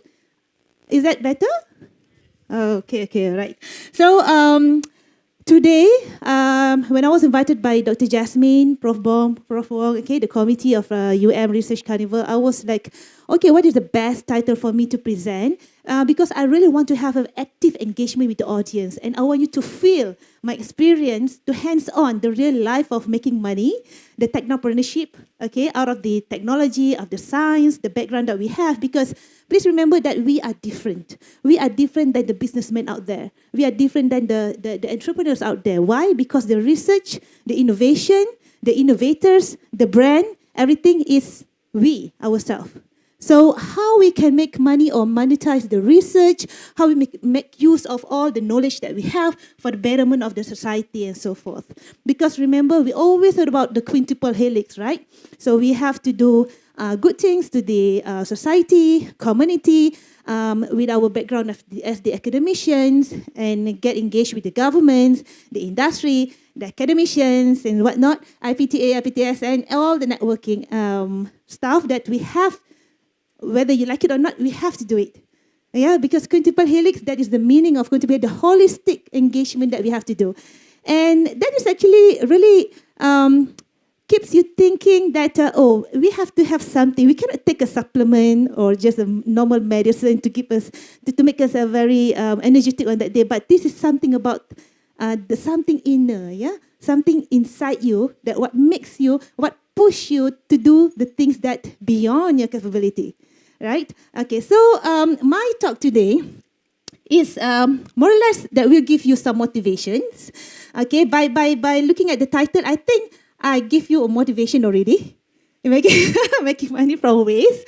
Okay, but I want you to open up a bit, not only on the medical industries and so on, but try to put yourself as a CEO, as the MD, as the entrepreneurs. At the same time, holding all the knowledge, having all the science, having all the engineering knowledge, having all the technical background with you. So try to make use of everything. So like what Dr. Chet mentioned just now, just say yes and think later. That's true. That's what happened to me. So whenever opportunities that you receive from other people, you just say yes. Then when you come back to your own room, to your own office, how to do it? Don't show it to don't show it to the people, your weakness. That is very, very true. But show your confidence, show your capability. Yes, I can do it. But then later on, you just keep thinking creatively, how are we going to achieve that? How are we going to do that to accomplish the mission? We have a lot of resources. Don't worry about that. So that is the gist of team working, the networking, the people around you. Go and ask. Yeah, ask as much as questions that you can to anybody around you. Your dean, your deputy dean of research. Thank you, Prof. Sanjay, having me here, and anybody. Yeah, don't limit yourself. So remember, don't ever limit yourself. Never, ever underestimate yourself. Yeah. So what I can have some important points here. I believe these slides, when you look at the amount of the slide, you can't see the numbers here, but I can. Don't worry about the numbers because I have a lot of pictures here because I believe that pictures speak thousands words. Yeah. So from the pictures, you can easily digest the information. Yeah. So I put here the first slide as the challenges become by being a nanotechnopreneur because, first of all, my background is a little bit different from this faculty, a little bit different, but we are at the same height of what we wanted. We want to achieve the most, right? The commonality point is we want to achieve the most at whatever that we are doing. So we want to have something, the end of mind. So that is what we call the end of mind, where we see at the end of the day what are we going to do, like what Dr. Chet mentioned just now, the purpose, why, who, the branding and whatnot. So it is actually the thing that can keep yourself to be pushed to that kind of point. So in this point for nanotechnopreneur, I believe it's not about only engineering. Like my background, I have a mixture of chemical technology and also mechanical engineering. So my degree is in chemical technology and my master, PhD and postdoc is all mechanical engineering. So having blessed with this mixture background, I think we put it in positive way. So the invention, the innovation that I'm dealing with now is actually the mixture of these both skills or both backgrounds. When I'm designing a reactor, I have to think about what is the most important parameters that I can do in order to maximize my output, to make it to make sure the yield that I receive is fully being processed by the reactors. So when you want to design the reactors, it really needs your mechanical background. It really needs your parameter maximization, the optimization and whatnot. But don't forget that the foundation of all the reactions, you have to know the chemistry behind it. The hydroxyl, the alcohol, all the reactions, the thermodynamics, PV equals to nRT, what else? So all these equations come into in ourselves, and then we have to solve. We want to make sure that the reactions is the most maximum reaction, the output that we can get out of it. So that is the advantages having mixture of background. And if we do not have that kind of mixture of background, because we're not perfect, yeah, every human, we have to synergize. So try to find your own team that have a different background from yours. So that is very, very important, and it will give you some advantages later on, you can see. Okay, so why nanotechnopreneur? The moment you graduate from your PhD, the moment that you graduate from one particular field, I always ask myself, what am I going to do after this, right? Especially PhD. So after you completed your PhD, your doctorate, it's not the mission accomplished, no. It's actually the beginning of the journey. Okay, what I'm going to do? Yeah, I want to profess in what area? So, or in Malay, we always say like mencari diri. Biasa dengar tak tu? Mencari diri kan? Memang betul. Because kita graduate in one particular field, but that doesn't mean that you're going to have a full interest in what you're doing. You will feel a little bit different. And that's what happened to me. Yeah, okay, you have this kind of feel. But when you want to become something that you want to do for the whole period of your, for your whole career. For example, kita graduate 30 tahun kan. And then kita start kerja, and then kita pension at 60 years old kan. For the whole 30 years, what are we going to do? And we have to do something that we really, really like. Kan? Yang betul-betul you minat lah sebab nak buat sampai 30 tahun ni. So satu bidang kita buat, and then another case, and all this is journey, yeah. And I admit, I face a lot of, trial and error, I could say, whereby we try to solve one thing to another, and then we can find the niche of our interest. So then for this one, nanotechnology, that is something that I'm really, really interested of, because I really feel that with this nanotechnology, I really like something that is synergizing. Nanotechnology is a field that is very, very cross-cutting of all background. We have nanotechnology in civil, we have nanotech in medicine, medical, we have nanotech in mechanical, we have nanotech in chemical, biology, and so on. Don't tell me that the particle size for civil is not the same as in chemical. No. Nanotechnology is very, very cross-cutting program that is very applicable. So when we have this, again, another problem appear. Because of its minute, very, very small particle, just imagine 1 cm, we have 10 mm. Kan? 10 mm tu 1 cm kan? 1 mm ada 1000 mikron. Okay, micron ni mengingatkan I pada I punya experience dululah. I was a process engineer in Shinetsu Handotai, SEH Malaysia Sdn Bhd. I was a semiconductor, silicon wafer. Yeah.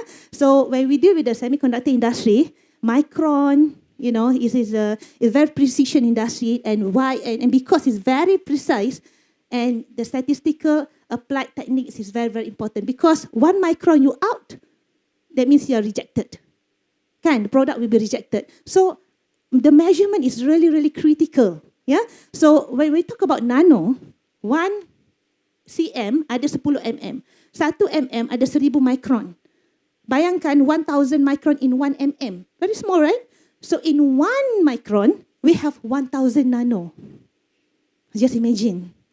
So kalau lagi kecil, lagi susah nak measure sebenarnya. Even very hard to measure. So with that hard to measure, it really means a lot for the technology, the foundation and so on. So itu menunjukkan ada banyak opportunity we can indulge with. So take all the, what you call it, bukan kata weakness is weakness, but take the weakness as the opportunity for you to grow. Kalau orang lain tak buat, you buatlah benda tu. You do something that the people don't do, you do it. Because it is something unique and something not other people like to do, So it will make yourself more motivated to do more. If you do something common, susahlah nak move sebenarnya. Yeah? That is some proverb ataupun some major takeaways that I learned from successful technopreneurs out there. Okay, have you heard about blue ocean? Sama lah tu. Blue ocean is something to do that you have to do something different. Jangan buat benda yang common. So IP sangat penting. IP, intellectual property. Later I will share with Prof. Wong because she already asked me about the IP question before the presentation. Okay, freedom of operation in nanotech, because as I mentioned, it's a cross-cutting field. Yeah? And acceleration, yes, very important, because timingly we have to be very perfectly fit into that particular situation. So in business, timing is number 1. We have to really have a perfect timing in whatever that we are doing. The demand and so on, it's a really perfect timing. And then academia, industry, so this one I have touched already, the quintuple helix, academia, industry, government, community partnership. This is very important phrase, because even though we just say it just very simple, quintuple, everybody talking about quintuple, before that quadruple kan, lepas tu quintuple lah pula. So actually that is really guide you, your journey. Become a lecturer, become a researcher. Don't forget that you are also need to deal with the other stakeholders. Government, academia, okay, dah terror dah. Industry, government, community, kena engage. Yeah? Role of funding. Funding ni penting because tak ada duit susah kan nak bergerak kan.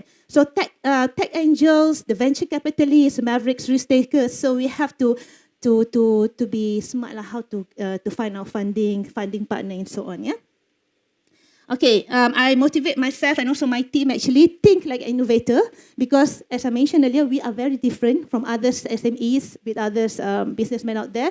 We are the brain, we are the innovators, we are the owner of that technology, we are the innovators. The innovation that we are doing is coming from us. So we are not the third party person. So we actually wearing two hats. One is the business hats and another one is the technology hats. So we have to merge these both to make sure that whatever innovation that come out from the organization will be a successful one, which is the spin-off or startup company later.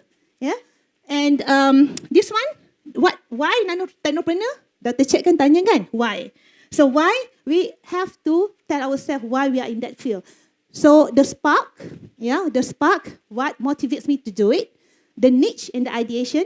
Okay, how I come up with that idea, the niche mencari diri yang tadi tu, kan? And then academia CEO, technopreneur is wearing two hats. RDCI is again because our background as a researcher kan, so kita tak boleh lari pada RDCI quintuple helix tu. Route to spin off is the execution. Okay, we are thinking, but how to start? That is the bottleneck of the researchers, including myself. So basically, this presentation, I will tell you the real life, how I started off from zero to getting some spin-off and then partnership and then making money from waste is part of it because that is something that you are, the interest that motivates you to do more and more and more because I started off with zero background of business. I don't have any background of business because of course lah researcher kan, kita kan buat research. Nak buat spin-off startup pun tak tahu pun. What does it mean by spin-off startup before? I never heard about that kind of words before. Okay, so but after I indulge in this world, so here in this presentation I can share. So kita RE balik lah, reverse engineering lah. How we can get at this point by doing what, right? So this is part of the actions that we can do homework, yeah? If we want to see how academic and entrepreneurship relation, so we can see this is part of it, but I believe more, yeah? More than these points. So research question in academic is normal to us, but for businessman entrepreneurship, the business idea. So sama je sebenarnya. So research question kita tanya-tanya kan, how and what. Dan kalau nak apply grant tu, kena ada research question. Avoid why ke apa kan, kena ada how and what. Avoid what and you have to have how and why and what not kan. So same goes with the entrepreneurship. The business idea, what makes you different from others? Yeah, what makes you visible from the other marketers? What makes you visible from the other competitors? The same thing. Literature review, biasa kan, chapter 2 kan. Okay, so entrepreneurship, market research. Buatlah market research. Sama lah LR, same thing. Apa yang orang tak buat, apa yang you buat. LR dah ada buat tak? Berapa patent yang ada? Of course, mesti ada patent punya. Tapi cari novelty search, itu functionnya 6 bulan tu. Novelty search will ensure you are doing something that is more valuable, different from others. Okay? Project proposal, buatlah business plan. Sama je. Tons of project proposal, tons of grants. Kita kan selalu fail minta grant kan. Lepas tu apply lagi project proposal, sama je. It's the same cycle. Dalam business plan, adalah entity dalam project proposal yang kita apply for the grants. Okay? Conference, lectures, networking. Remember to bring your name card everywhere. Remember, because that is very important. You never know what you make, what will be your business partner in future. You never know. The person that you met in the lift is somebody very, very, very important. Yeah? Okay, grant funding. Dalam entrepreneurship, cari investors or capital. Selalu kan kita researcher kan banyak grant pada government kan, MOHE, MOSTI and what not. But for the business entrepreneurship, we have to do the same thing. Investors, capital, angel investors, MBAN and so on. So kita kena engage dengan orang-orang macam ni yang banyak duit tu. Orang-orang bank tu semua kan. Masa kita dekat lift, when we were in the lift experience, leaders in innovation, yang tadi, I think some of you are here, right? Dr. Jasmine, Prof. Wong kan. And even our DVCRI of UM kan, Prof. Shaliza also from the Lift 3. So we learn a lot from the businessmen out there. Networking, investors memang sangat penting. Because kena buat networking dengan orang-orang yang macam funders ni. Ya, time, energy, dedication, 7P. Ini kita punya KPI hujung tahun kan, kena buat AIPPT kan? Kan? Samalah AIPPT tu business ventures. Apa yang kita nak achieve at the end of the day? Kalau ada benefit, ada profit, ada revenue, how much? P&L, like what Dr. Chet mentioned just now, profit and loss, how much that you want to achieve. In fact, dalam innovation, first time, you kena ada kita punya first year, third year, fifth year plan. Kan? Okay, itu I pun ada tunjuk kat sini. Okay, research inspired entrepreneur. Okay, ni tak apalah, ni info-info ni I think you banyak find this info in the reading materials and whatnot. So we have network, advertise, do not delay. Ini biasalah, cakap senang lah kan. Okay, jangan delay, jangan postpone, biasa kan. Tapi tu bukan senang nak buat ya. Sebenarnya memang susah. Tapi these are the normal term and yang biasa kita dengar, tapi nak buat tu sebenarnya susah. How to do it? Yalah, you know right, to execute is different from what we have in our mind, kan? The spark, yes, kita kena find something yang motivate us to move forward. So I'm very fortunate to have this kind of experience. Because why? That's what I'm sharing here. When we were in Boston last time, so we are surrounded by the startup nations, by startup people. Masa tu, when I was there, I was doing my postdoc at MIT in 2017 to 2019. Masa tu tak pernah dengar pun spin-off startup ni. Tak tahu pun. So this is the moment that I mentioned just now about what the motivation, one of the point or the cornerstone, how you indulge in one particular field. So here, when I was there, I just feel like kecilnya diri kita ni. Sebab yang undergraduate pun dah ada startup. Dan undergraduate pun dah ada startup. Even though, yalah ada yang buat dalam team, ada yang buat individu kan. Ada yang 4 orang undergraduates, they establish one company. It doesn't matter, but still undergraduate. So what are you as a postdoc at MIT? Contribute to what kind of sectors? Contribute to what kind of establishment? Rasa macam kecil lah kat situ. So that particular moment actually motivates me. Balik Malaysia, memang nak kena buat satu startup. Kita jangan fikirlah nanti jadi apa, tak jadi company tu tak sustain ke apa, tak payah fikir lagi. Fikir buat je. Nanti nak jadi apa lepas tu jadilah. Tapi buat dulu. Kan, masa tu memang dah ada intention dah. And you just imagine the unicorn a lot of you can see big numbers dekat sini kan. But that is something yang I really put in myself. I have to do it one. I have to have one spin-off. When I came back, or kalau tak balik pun, kalau duduk sana pun kan, tu the other story lah. Tapi balik kena buat spin-off tu. Sebab rasa itu something yang the way that we want to contribute to the society. Yeah, so spin-off make a dream come true, yes. And also make the research and commercializations. Make a research into a contribution to the society. The quintuple helix again, yeah. So RDCI, then after that, I try to engage the RDCI with that kind of mind of that motivates you to become an entrepreneur one day. Having a spin-off. So what it has to do with your RDCI? Kita list down all the research. Okay, we have all the research lah, high impact, answering the national policy. So we have a lot of policy. For nanotech, we have a policy in nanotech in Malaysia. For AI, artificial intelligence, we have the policy of artificial intelligence in Malaysia by MOSTI. So kita find out what are the policy that really relate to us in Malaysia. So each of us have different kind of field. So kita tengok policy mana yang kena dengan kita. Because it's important. With that policy, barulah apa yang kita usahakan tu bergerak. Because we want to get funding from the government, right? So from the policy, actually it helps a lot in materializing what you are doing. Yeah, so for RDCI, as we can see from this page, the aim, what you're going to have for your high impact research. Lepas tu development, the lab, the students, university ecosystem, publication, commercialization, spin-off startup, licensing, B2B, B2C, whether you want to conquer the market, vertical, horizontal, communication skill and other skill that you need to become a successful CEO. And innovation, try to think the cutting edge, how to sustain it. Is it applicable for 5 to 10 years? Is it still in trend? So itu baru aim tau. Yang kedua tu reality. Is it okay if you do this kind of, this kind of field that you want to expand? The current achievement, how does it look like? For the development current achievement, the benchmark, and at which TRL are you at that particular age? At that particular time. For example, belum jadi apa-apa lagi, baru ideation je. Okay lah tu TRL 1. Tak apa. So we have total of TRL 9. 9 tu dah fully commercialized. So from TRL 1, TRL 2, ideation, and then proof of concept, and then whatever the process is. So itu guide you. That is one of the guidelines on how to make yourself really at the business path. So kita memang kena ada this kind of guideline. Kalau tidak, memang we are lost. So what should I do? The next one. Try to make yourself intact with the research, with the invention. Make sure ada awards. Make sure ada local and global recognition. Itu yang datang Leaf, ada yang JICA, McKinsey just now, because we want to have this kind of engagement with the local and global partnership. Exhibition, join. Ada MTE, ada Inatex, kan ada certain conference and exhibition yang ada. Kita kan researcher kan, banyak kan. So try to engage yourself with all this kind of exhibition. Development, strong lab niche, itu penting. RG, RA kan, Research Alliance, Research Group. To what RG we are in that group, so make sure a proactive RG and RA. Commercialization, okay, fikir pasal what should I do for commercialization, make sure ada all the fellowship, internship, hatchery program, accelerator, synergy, team formation. Your company must have different type of backgrounds. The capital investor, TED Talk is the communication that I mentioned just now.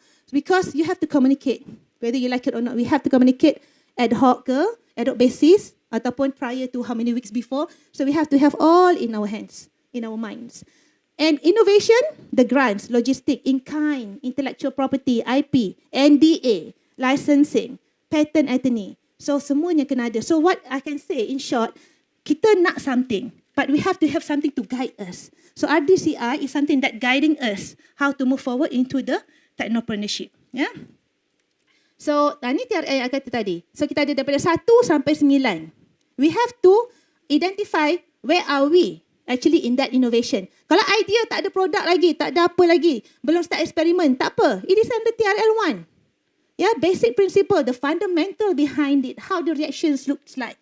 It's okay. So at least you're moving from 1 sampai 9. Yeah. So route to spin off, a little bit on the ideation of the spin off startup. Sebab kenapa buat spin off is because to make sure that we are all the owner of everything lah. Yeah, because kalau tak ada spin off, actually susah sebenarnya nak bergerak. Yeah, actually, tapi of course lah, we have some support, yes, but to say the ownership, yeah, to say the ownership, because we are the innovators, the researcher, the IP and everything. If we have the spin off, it's actually make us easily to move and flexible. Because when we meet the investors, when we meet the investors, first question they will ask us, with whom are you in the company? Kan, of course you akan kata yes, we are in UTM. But yes, UTM we know lah that is university, or UM, yes, university. But what is your group? What represents you? You are presenting what entity? So a company or startup or spin-off is something that can write you, that's something that make yourself move forward to make sure that your research will be materialized with the commercialization. So again, as a professor, as a researcher, we have to have in mind, kena ada student kan, kena ada research, kena ada paper. Tapi bila you ada spin-off, actually that will make you work harder. Because you want to sustain up to 20 to 30 years. So you cannot survive with one product only. So you have to have many products. With many products, you have to have many research. Research A, research B, research C, that will lead you another product A, product B, product C. And with that product C, A, B, C, to kena ada number of students who will be doing all the experiments to ensure your POC, proof of concept, really workable or not. So we have to start off with the experiments. So in that sense, you have to have more students. So with having more students, it shows that you will be having more publications. With more publications, you will be having more skills and more marks as a successful researcher at the end. So you can see the whole entity actually being a spin-off owner or a startup owner, actually it encourages you to become a successful professor at the end. And in UTM, nevertheless, we actually very blessed to have 4 tracks. We have research track, teaching track, we have a spin-off track, or we call it Amalan Professional Practice, and leadership. Leadership means for all the bosses, the DVCRI, the Dean, yeah? The TDPI, Timbalan Dekan, Deputy Dean, okay, to choose the leadership path. And the marks will be calculated based on that contribution. Kalau kita ambil research track, 70% of work must be in research, while other 30% is on the teaching. So if we choose 30% teaching track, 70% is for teaching, 30% is for research. So kalau kita ambil amalan profesional, the professional track, the aim is to make more money or more income. And research and teaching will be lesser, like 5%. So it shows that the balance of the career. So this is something yang kita tak boleh control. I understand. We are the staff. We cannot control this. But try to make the most, whatever that you have. Kalau boleh, the top management give the opportunity to the staff by changing the policy is good. Yeah, because this is something yang I'm proud of UTM having this kind of track whereby they really consider on the KPI or the responsibility lah. We are not superwoman kan. Nak buat semua kan. Memang betul kita superwoman, memang kita nak jadi superwoman. Tapi bila ada this kind of track, it's a privilege to us. Tapi kalau tak ada, tak apa. Kita try to make the lemon into a lemonade. So try to make use whatever we have and try to be creative lah that we can get out of it. Yeah. So business plan, okay, try to take the gist of this, because remember that when I said that the first day when I came back from MIT, I want to come up with a spin-off. Jangan cakap je. Nak come up with the spin-off tu kena ada paperwork. Berpijaklah di bumi yang nyata. Benda tu takkan jadi macam tu je. Jadi first thing kena pergi dekat ICC ataupun TTO office, Technology Transfer Office. Cari kat UM mana Technology Transfer Office. Tanya apa guideline kena ada. Ada tak any model yang ataupun any framework yang kena buat untuk nak buat spin-off ataupun startup. Kita kena follow all the regulations. And this is not limited to untuk nak buat spin-off punya ketah kerja. So ketah kerja, make sure kita ada introduction, of course lah. We have to find what is the interesting that interests us to do the spin-off. Nombor 2 tu statement of purpose. Macam nak buat grant kan. Apa kita punya problem statement? Apa purpose kita? Why? Why we want to do the spin-off? What type of innovation that we want to put in? Nombor 3, management team. Remember, dalam team tu, bukan semua pun researcher. Campur-campur.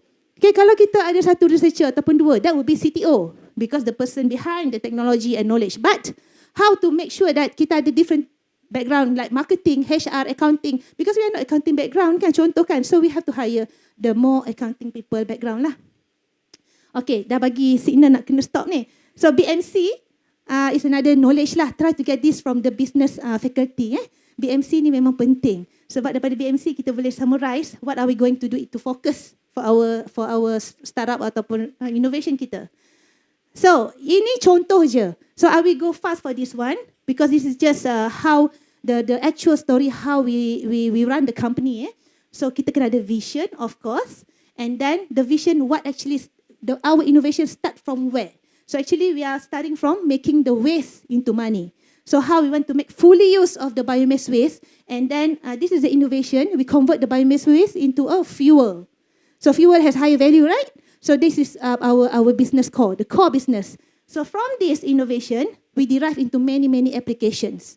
So the applications actually drive us to another innovation and another innovation and another innovation. So this is the nanoparticle, the core business of the business from the nanotechnology, but we engage very strongly with the applications. Yeah, because at the end of the day, business is about finding profit and everything. So apa yang kita ada dalam research, kita kena make sure produk tu ada, boleh jual, marketable. Ada orang yang nak beli. Early adopters, wajib beli benda kita tu. Kalau kita susah nak identify the early adopters, might be hard for you to get the income. Yeah. So the awards, as I mentioned, awards is very important in the RDCI table just now. And this is another innovation that just now is the first one. Remember I mentioned research A, research B, research D kan? So along the way, jangan risau. Because first time memang you tak nampak innovation ni. You tak nampak apalah you nak jual. Apalah you nak survive in the company. At first you will only found only one product in your head, in your mind. Memang macam tu normal. Tapi along the way, we can find another innovation. Believe me. It will drive you to another innovation, another research, another innovation, number of students, you akan hire students untuk buat eksperimen and so on. Believe me, it will be along the way. Yeah? And this is something yang our DVCRI event last time, our Deputy Vice Chancellor of Research. So we do this event actually to help to market the spin-off owners product. So DVCRI office organized one event at PWTC. So they put all the spin-off owners. So we have 45 spin-off in UTM. So we have all the booth, and then we exhibit our innovations to the public at the PWTC KL. And MOSTI events engage with the government. Remember, engage with the government. Right. So Kontipel Helix just now I mentioned with our MOSTI Minister YB Datuk Sri Dr. Adham Baba. And biojet fuels, SAF 7566 is another innovation. You see? So I started off with A, and then we have 3, and our spin-off is just 1 year. So I got the status in September 2021, but the work actually started few years before. The work tu maknanya planning kita. Once you dapat je spin-off, jalan terus. Because the transaction of the money will only start after you get your spin-off. But the idea you have to have earlier. Yeah, you have to have it earlier. Dapat je taraf spin-off tu, jalan. Jangan tunggu dapat taraf baru buat semua. Memang tak boleh. Sebab first year dah ada tanggungjawab dekat universiti. Ya, tanggungjawab maksudnya how many percent that you have to, that is the model lah of the university. I believe UM also have the same thing. How many percent you have to give back, the income generation, the responsibility and so on. Kan? Kita memang ada all the tanggungjawab. Started from the moment you get your spin-off status, you have to pay some of the amount of the ni lah ya. So that is normal. And berita harian, so I came out in this berita dan adalah Sinchu Daily ni semua ialah accessories. Accessories penambah perisa untuk you go further, you go stronger and to convince the market and to convince yourself and to see your competitor actually. Kan, when this kind of news appear, ada competitor yang datang, masa tu you boleh gauge dah, you dekat mana. And teknologi you dah dekat mana. So ini benchmark tau. So it's very good ya. So ini community. Multiple hilik penting ya. So community. So I touch on the community, kena ada all this engagement. Kena engage dengan all these particular stakeholders. Yeah, so kena rajin sikit lah. Memang kena ada extra work. And I strongly agree the 4 tracks is really useful to the staff. Memang sangat penting. So ini buat atas inisiatif sendiri. Tak ada siapa pun suruh you buat pun. Kena buat ni, kena tak ada. Memang kena motivate diri sendiri kena buat benda ni. And apa yang guide kita ialah the framework just now lah.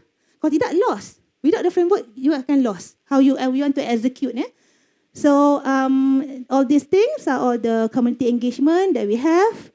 And yeah. Ni yang dah last ni. So this is about the JICA Ninja just now. Ingat tak local global engagement? So dengan Jepun, JICA and McKinsey for US, you have to engage with them and live with the UK partner. And that's it. Okay. Question.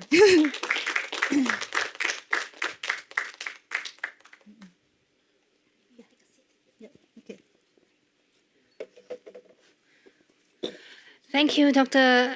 Rosita, for sharing your amazing journey. Don't you just love her energy and her passion? I'm so happy to hear her experience. So now we have great tips here, how to keep your spin-off company alive, continue innovating, all right? So before we end this session, we will have a quick Q&A. So we have Dr. Chet Yong here and Dr. Rosita, Dr. Jasmine, anybody, any burning questions for both of them? Jasmine? Yeah.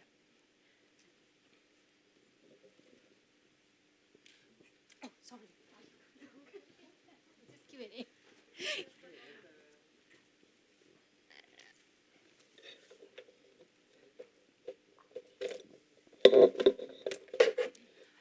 All right, so let me just invite Prof. Sanjay and Jasmine to come on board as well to do this panel discussion. Do we have all the mics? Yeah.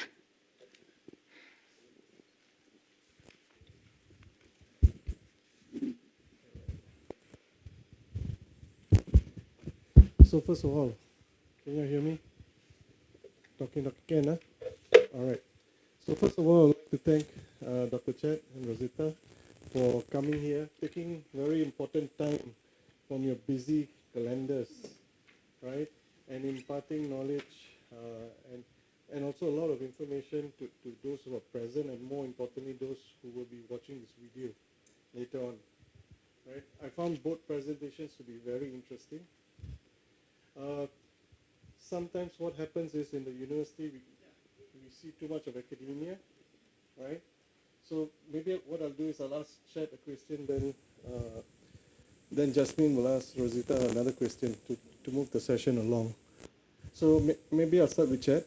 Yeah. So Chet, during your journey, right, can you think of any very important time points, inflection points, where your career moved from one direction to another direction? And what made you shift, zigzag in your career trajectory? Okay, I think it's a very good question, and there's actually no hard and fast rules. It's a combination of two things. One is, I think I spoke about the preparation, right? So when I say preparation, meaning you develop interest and expertise and experience in an area that you think will prepare you for, let's say, the next opportunity, or at least able to bring you forward to the next stage that you want to.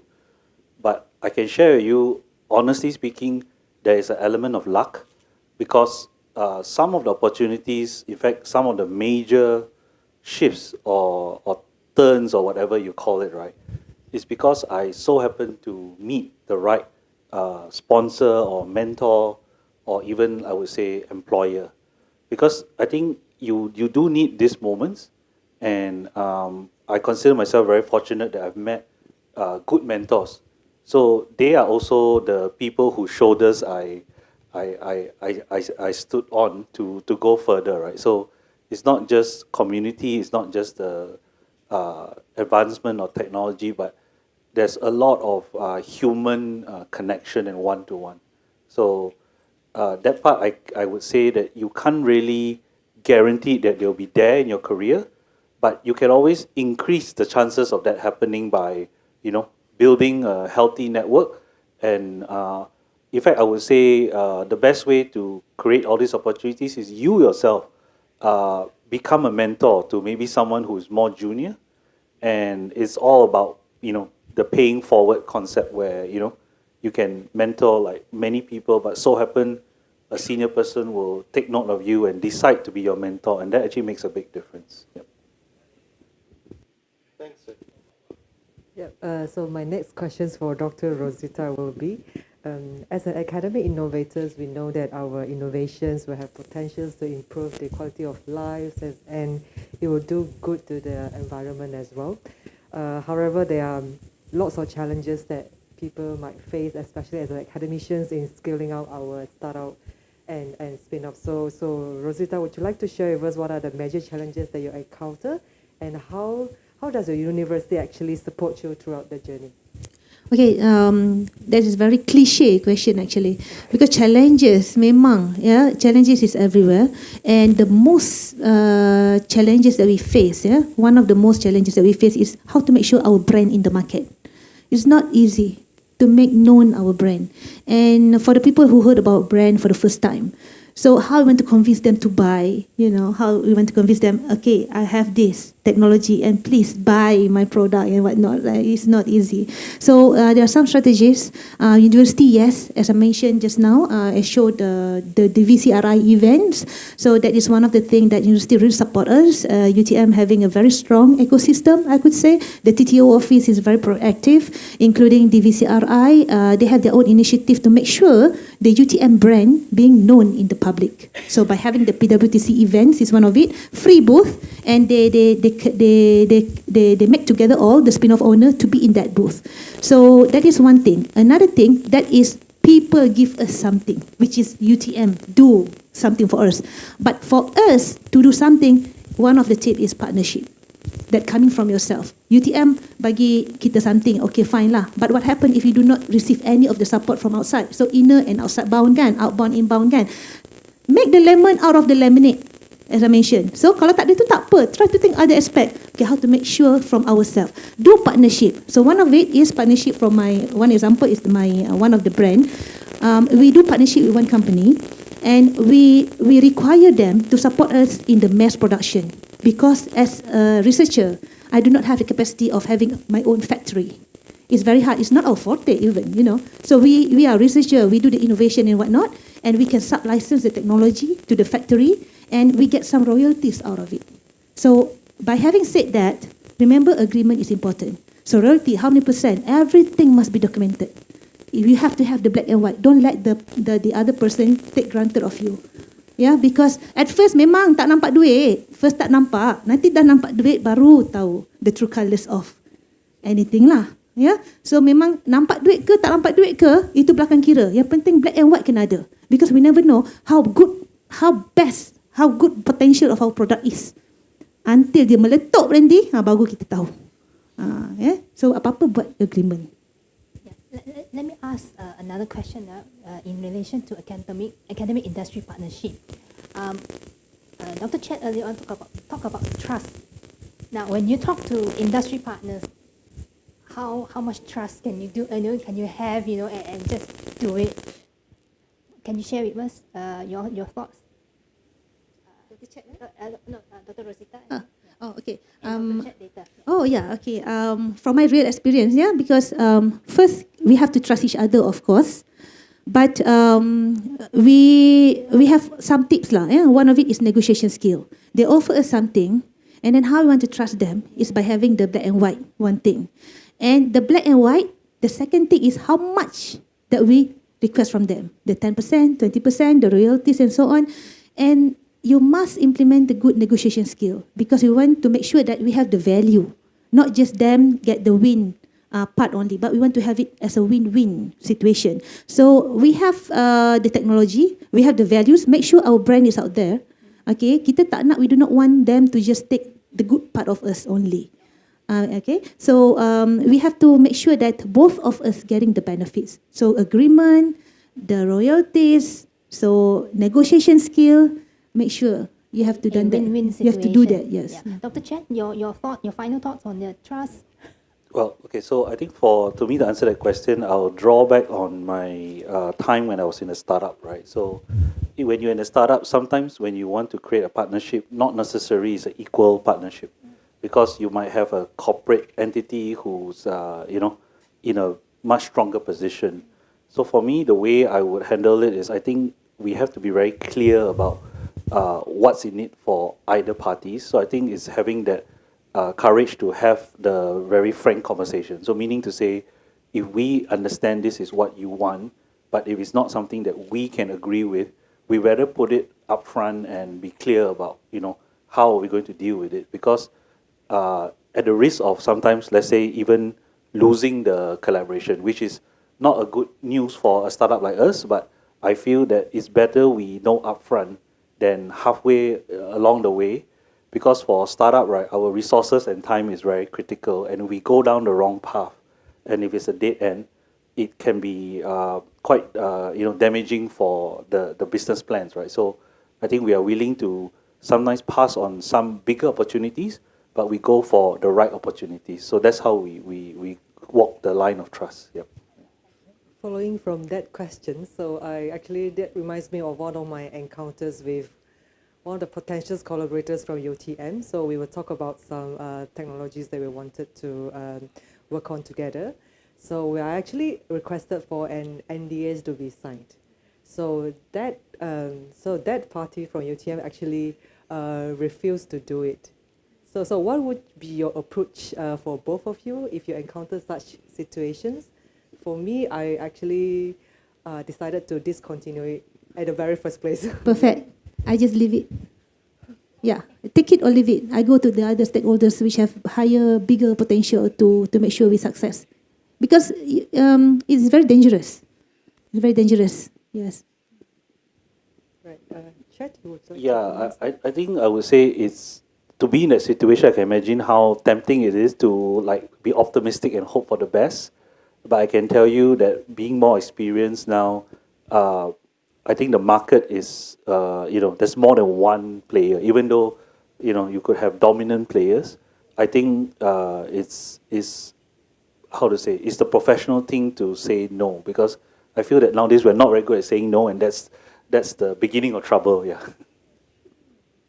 So do you have any questions from the floor? Okay, good.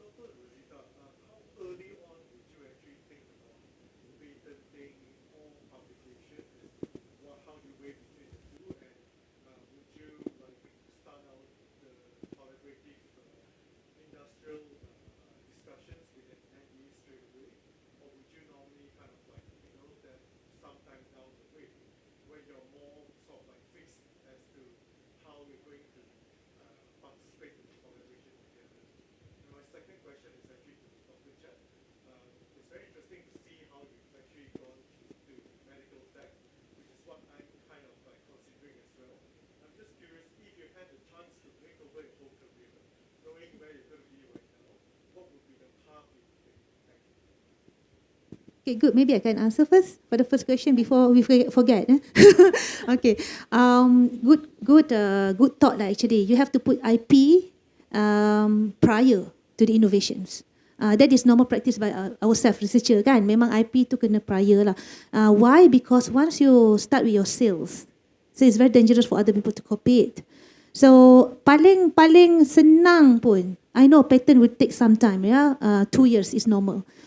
Do the copyright. At least do the copyright. Copyright very easy. And trademark also very easy. At least you have some IPs. So IP not only patents, we have copyright, we have trademark, trade secret, ID and so on. So at least you have one IP to secure yourself. Then after you get your copyrights or your trademark or your patent filing is okay. At least you file first. Okay, 6 bulan filing. Then after that granted maybe 2 years or 3 years more than that is it doesn't matter. Then lepas tu, then only you can start your sales or do any agreement. Because once you do the agreement, actually you already start the commercialization steps already. So IP prior to that.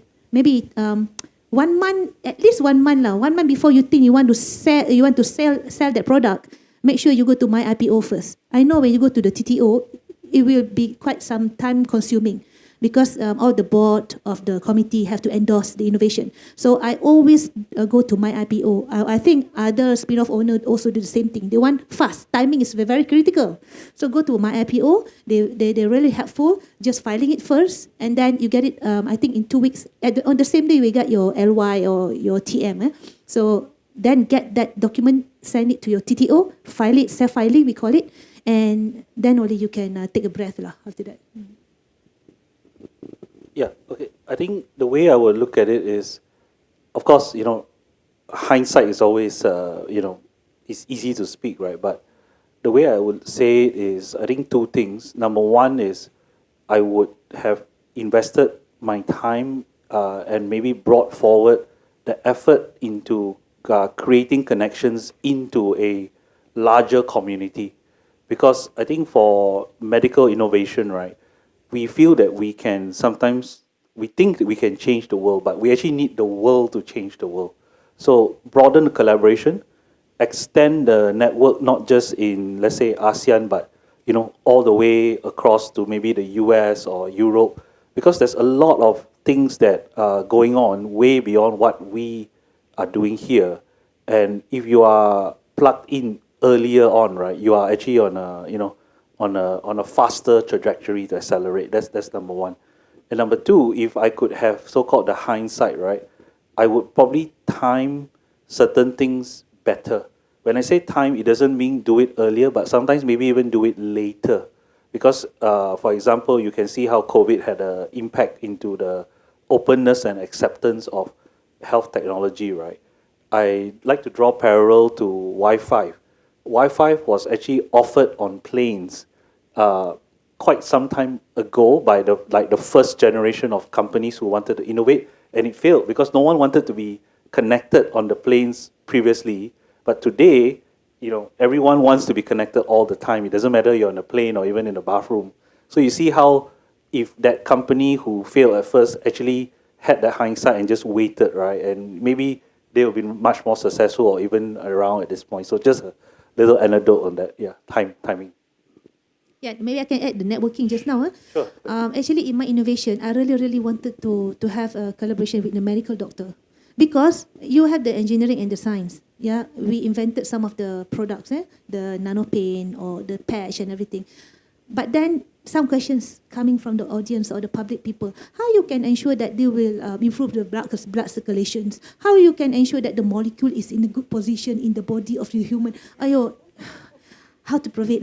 How nice if I can have a medical officer in my team. So that is the networking. Yeah. So in your team, don't forget to do the networking of the different background people. Do you have any other questions? No. If no, actually I have personal questions that I want to ask, but I think that will be a good guidance for the rest as well.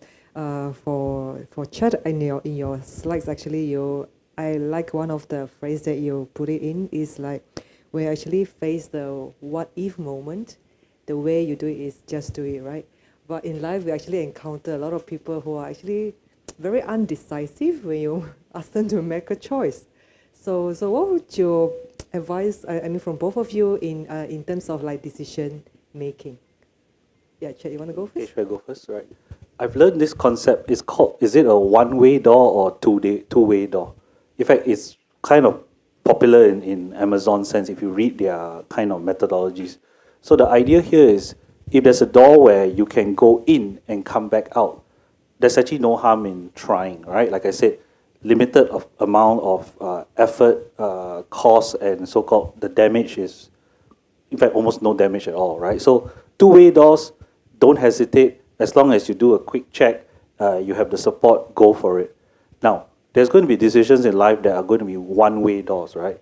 That one, I think you have to think very carefully. So to some people, you know, getting married to someone else is a one-way door. But to some people, it might be not a one-way door. So it's all relative, right? But I would say focus your energy on, you know, making those one-way door decisions. You know, focus a lot more energy and put a lot more time. But if you are going to be faced with multiple decisions you're going to make all the time, right? Know how to just unburden yourself with the two-way door decisions. And I've used it to guide me, basically. That's how I go about, yeah.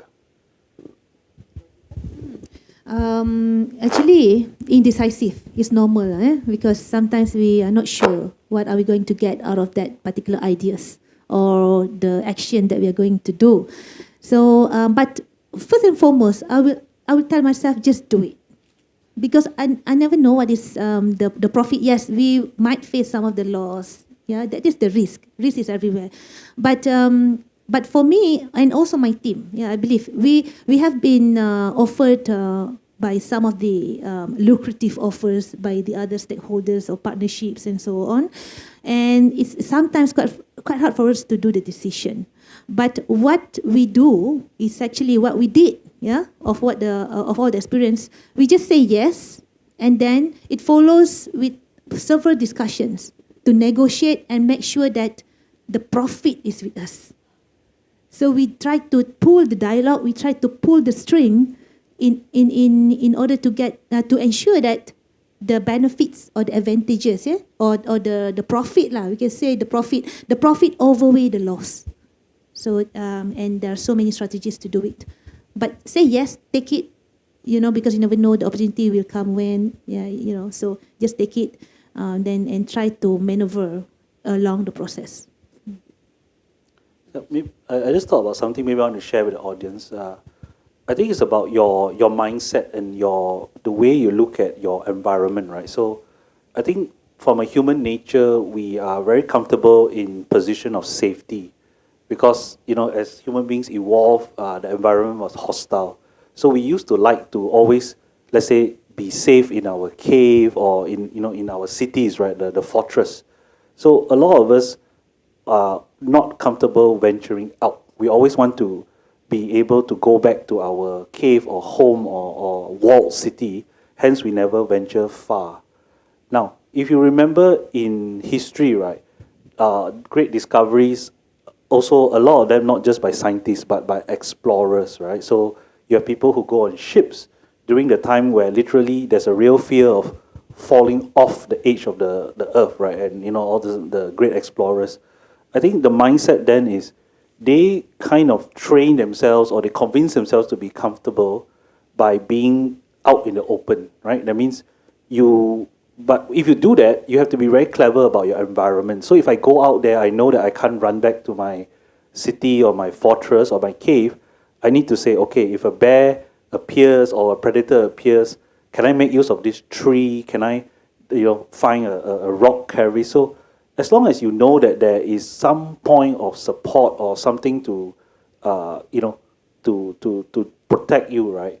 Then I think you can go forward. See, I'm very realistic. I don't ask you to take unnecessary risks and get killed out there. I would say figure out a way so that you can move from shelter to shelter and explore new areas. Yeah, talking. When you mentioned about the boundaries, out of complacent, it reminds me about one of the tips given by my supervisor at MIT. Yeah, the professor, Prof. Rohit Karnik. Yeah, so he mentioned to me, Zeta, whatever that you're doing, it is safer if you can do something at boundaries. Do something at the boundary side, because when you are at the boundary, you tend to do something that is uncommon and not in the the common thing lah. So we are doing something being visible. We are doing something that very unique. So the potential of that unique thing or unique research has bigger potential, more but bigger lagi kan, has bigger potential to be accepted by the society. So it's very generic advice, but I still hold it until now. I think that's good advice. A lot of innovation happens at the edges, right? The boundaries. Now, also with decision making, I think it is okay to fail, right? Agree. If you, if you fail, you should fail. It's okay to fail, but you should fail early. It's better to fail earlier, but it's okay to fail. I think if you want to get that 100% success, the decision with the 100% success rate, it's going to be very, very difficult. Now, just to wrap up the session, so we had a very good discussion. Actually, the discussion started slowly, but then I can see the energy developing. The heat up. Yeah, and the synergism going in. And if we don't stop it now, we'll probably be here the whole day, right? So thank you both for taking time again from your busy schedules. What you all have mentioned today resonates a lot with what we would like our audience to get. And I'm sure we will have more collaborations. We'll invite you again in the future, but maybe for the sake of efficiency, maybe we may video conference rather than coming all the way from Singapore. And Rosita, we will have you for some lunch talks coming up soon. Problem. All right. So on behalf of University of Malay, we thank both of you. I thank you. Am I giving this back to you? Oh, I'm giving it. All right, so before we conclude the session, may I invite all speakers and moderators to the front for a photo opportunity? Yeah. Documentation.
With that, we have concluded session 4. Thank you once again to the speakers, sponsors, and audience in the auditorium and online. Thank you.